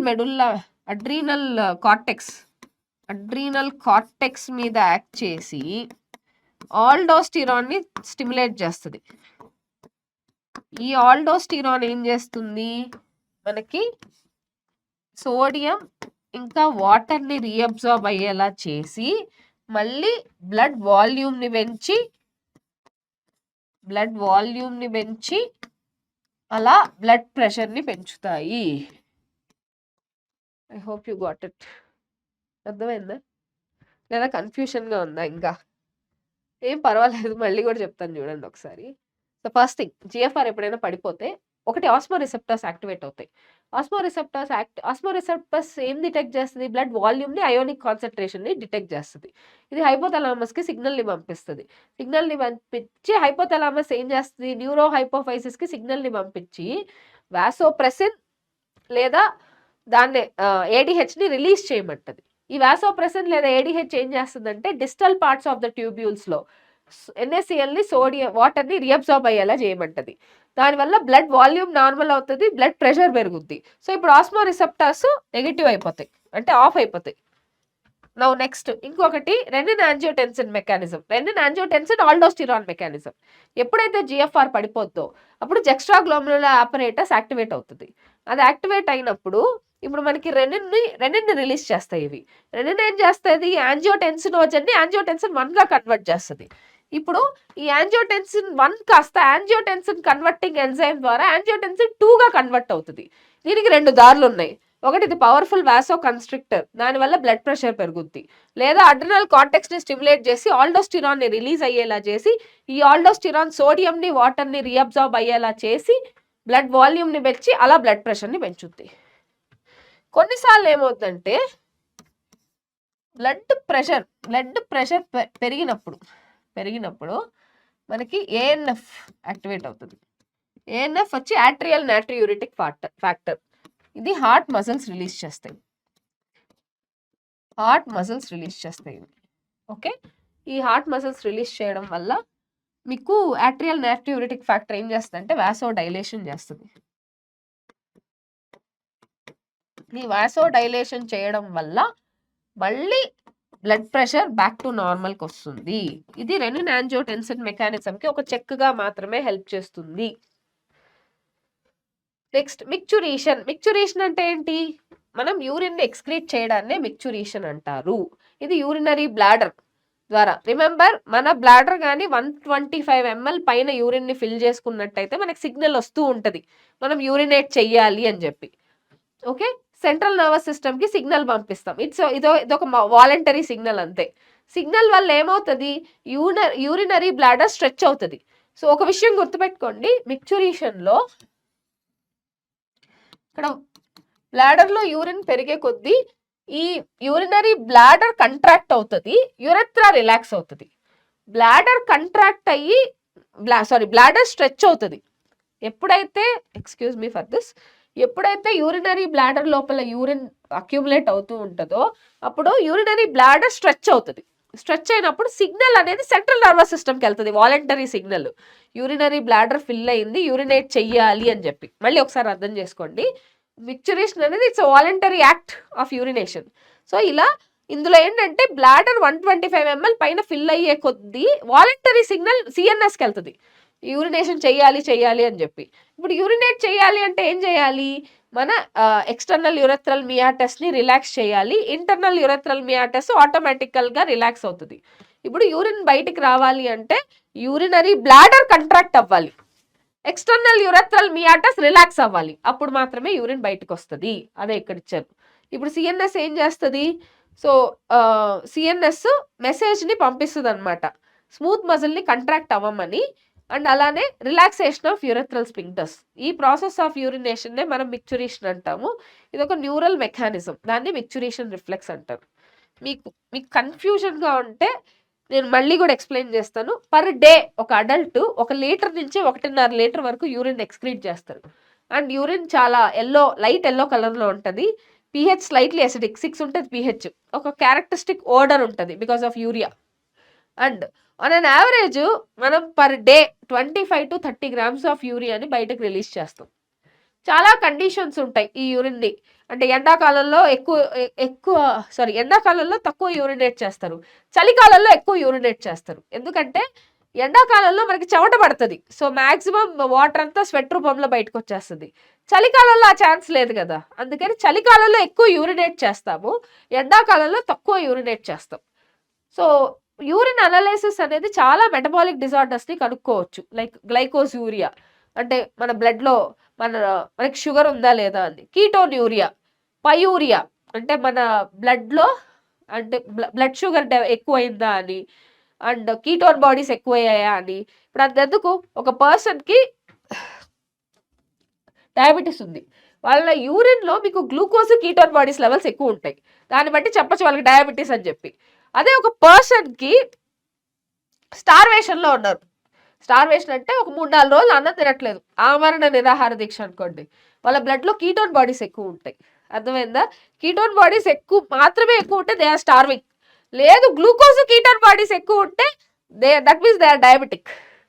లేదు బ్లడ్ లో యూరిన్ లో పస్ ఉంది ఎక్కువగా అంటే వాళ్ళకి ఏదో యూరినరీ ట్రాక్ట్ ఇన్ఫెక్షన్ ఉంది అని అర్థం.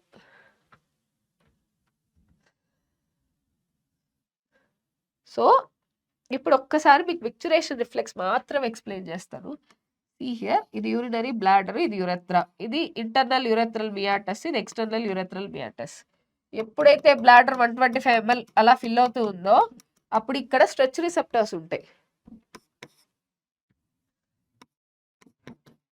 ఇప్పుడు ఇక్కడ స్ట్రెచ్ రిసెప్టర్స్ ఉంటాయి. ఈ స్ట్రెస్ రిసెప్టర్స్ ఏం చేస్తాయి, వాలంటరీ సిగ్నల్ని పంపిస్తాయి. ఎవరికి, బ్రెయిన్కి పంపిస్తాయి. బ్రెయిన్కి పంపించినప్పుడు ఈ బ్రెయిన్ నుంచి మోటార్ సిగ్నల్స్ వెళ్ళి బ్లాడర్ని కంట్రాక్ట్ చేసి యురెత్రాన్ రిలాక్స్ చేస్తే అప్పుడు యూరిన్ బయటకు వస్తుంది. దాన్నే మెక్చురేషన్ రిఫ్లెక్స్ అంటారు. Coming to the next, role of other organs in excretory చూస్తే కిడ్నీస్ కాకుండా లంగ్స్, లివరు, స్కిన్ ఇవి కూడా ఎక్స్క్రీషన్ చేస్తాయి తెలుసా. సో యూజువల్గా లంగ్స్ మనం చూసినట్టయితే 200 ml per minute కి కార్బన్ డైఆక్సైడ్ని రిలీజ్ చేస్తుంది. 200 ml per minute. And significant quantities of వాటర్ని కూడా in the form of water vapour. అంతెందుకు మన ముక్కు దగ్గర జస్ట్ చేయి పెట్టి చూడండి, ఎక్స్పిరేషన్ చేసేటప్పుడు వాటర్ వేపర్ వస్తుంది. అండ్ అలానే liver, the largest gland in our body, bile రూపంలో బిలిరూబిన్, బిలివర్డిన్ వీటిని బయటికి ఎక్స్క్రీట్ చేస్తుంది. బిలిరూబిన్, బిలివర్డిన్, కొలెస్ట్రాల్ని ప్రొడ్యూస్ చేసేదే లివర్. యూరియాని, కొలెస్ట్రాల్ని ప్రొడ్యూస్ చేసేదే లివర్. అండ్ ఇవి అలానే degraded steroid hormones, vitamins, drugs ఇవన్నీ లివర్ ఎక్స్క్రీట్ చేస్తుంది. Bilirubin, biliverdin, cholesterol, degraded steroid hormones, vitamins and drugs. ఇంకా చాలా వరకు కూడా డైజెస్టివ్ వేస్ట్ని కూడా పంపిస్తుంది. స్వెట్, సెబాషియస్ గ్లాండ్స్ కొన్ని సెక్రిషన్స్ని బయటికి పంపిస్తుంది. స్వెట్ వచ్చేసరికి NaCl, small amounts of urea, lactic acid. అందుకే స్వెట్ మనకి లైట్ ఎల్లోయిష్ కలర్లో ఉంటుంది. And primary function of sweat ఏంటంటే కూలింగ్ ఎఫెక్ట్ అనమాట. మనం ఎందుకు స్వెట్ అవుతాం, మన బాడీ హీట్ అయినప్పుడు చల్లబరచడానికి స్వెట్ వస్తుంది. ఓకే, అందుకే ఎండాకాలంలోనే ఎక్కువ స్వెట్ వస్తుంది. కానీ ఆ స్వెట్ ద్వారా మనం lactic acid, urea, NaCl, water వీటిని ఎక్స్క్రీట్ చేస్తాం. సెబాషియస్ గ్లాండ్స్ వల్ల హైడ్రోకార్బన్స్, స్టీరాల్స్, వ్యాక్సెస్ సీబమ్ రూపంలో ఎక్స్క్రీట్ చేస్తాం. అండ్ ఇది ప్రొటెక్టివ్ ఆయిలింగ్ కవరింగ్ ఇస్తుంది. కొంత amount of nitrogen waste saliva కూడా బయటికి పంపిస్తుంది. డిజార్డర్స్కి వస్తే, so mall functioning of kidney kidney కానీ మాల్ ఫంక్షనింగ్ చేస్తే మన బ్లడ్లో యూరియా అక్యుములేట్ అయిపోతాయి. మరి ఆ యూరియాని ఎలా తీస్తారు, డయాలసిస్ ద్వారా తీస్తారు. So let's see what are the disorders of excretory organs.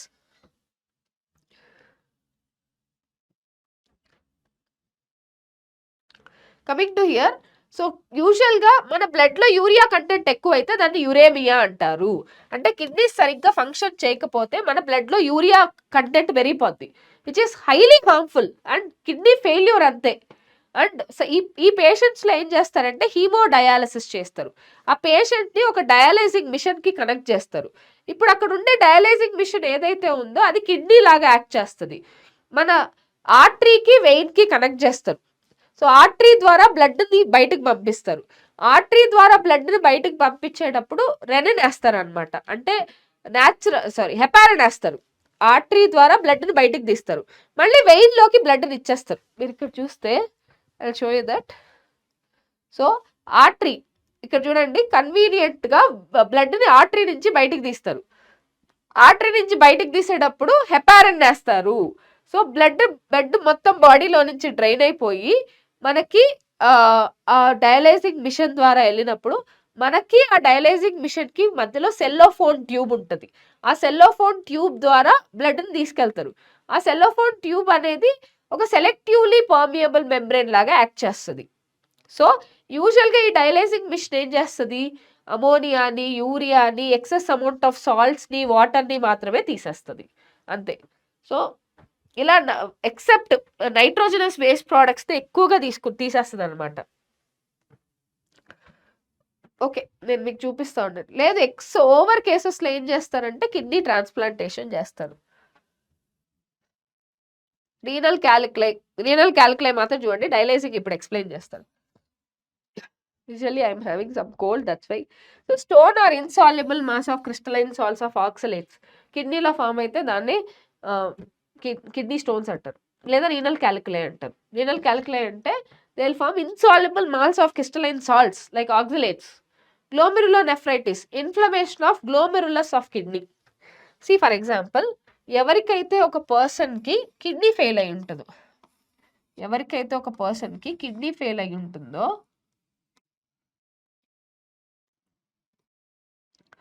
So ఆ పర్సన్కి ఏంటంటే ఒక డయాలైజింగ్ మిషన్తో కనెక్ట్ చేస్తారు వాళ్ళని.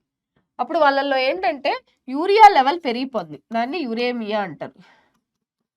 సో ఇప్పుడు ఇక్కడ చూసినట్టయితే ఒక ఆర్టరీ ద్వారా ఒక కనెక్షన్ ఇస్తారు. ఆర్టరీ ద్వారా బ్లడ్ని బయటికి తీసుకొస్తారు. ఈ బ్లడ్ని బయటికి తీసుకొస్తే దీన్ని ఇది రీనల్ ఆర్టరీ ద్వారా కనెక్ట్ చేస్తారు. రీనల్ ఆర్టరీ ద్వారా కనెక్ట్ చేస్తారు. ఈ రీనల్ ఆర్టరీ ద్వారా బ్లడ్ని బయటికి తీసేటప్పుడు హెపారిన్ వేస్తారు, న్యాచురల్ యాంటీకోయాగులెంట్. ఇది డయాలైజింగ్ మిషన్ లోకి తీసుకెళ్ళినప్పుడు లోపల సెల్లాఫాన్ మెటీరియల్ తో తయారై ఉంటుంది, విచ్ ఇస్ సెల్యులోజిక్ మెటీరియల్. ఇది సెలెక్టివ్లీ పర్మియబుల్. ఇది నైట్రోజనస్ వేస్ట్ ప్రొడక్ట్స్ ని మాత్రమే తీసేస్తుంది by the process of passive transport ద్వారా. మళ్ళీ ఇక్కడి నుంచి మళ్ళీ వెయిన్ కి కనెక్ట్ చేస్తాం. ఈ వెయిన్ లో మాత్రం యాంటీ హెపారిన్ వేస్తారు. ఎవరికైతే 2 కిడ్నీస్ ఫెయిల్ అయిపోతాయో వాళ్ళకి ఈ హీమోడయాలసిస్ చేస్తారు. సో టిల్ డోనార్ దొరికే వరకు, కిడ్నీ ట్రాన్స్ప్లాంటేషన్ కోసం డోనార్ దొరికే వరకు. అండ్ కిడ్నీ ట్రాన్స్ప్లాంటేషన్ చెయ్యాలి అంటే వాళ్ళు ఖచ్చితంగా ఇమ్యూనో సప్రెసెంట్స్లో ఉంటారు. ఎందుకంటే టిష్యూ రిజెక్షన్ జరుగుతుంది కాబట్టి, ఆర్గాన్ రిజెక్షన్ జరుగుతుంది కాబట్టి. సో బ్లడ్ టెస్ట్ మ్యాచ్ అవ్వాలి, టిష్యూ కూడా మ్యాచ్ అవ్వాలి, 2 మ్యాచ్ అవ్వాలి. ఓకే.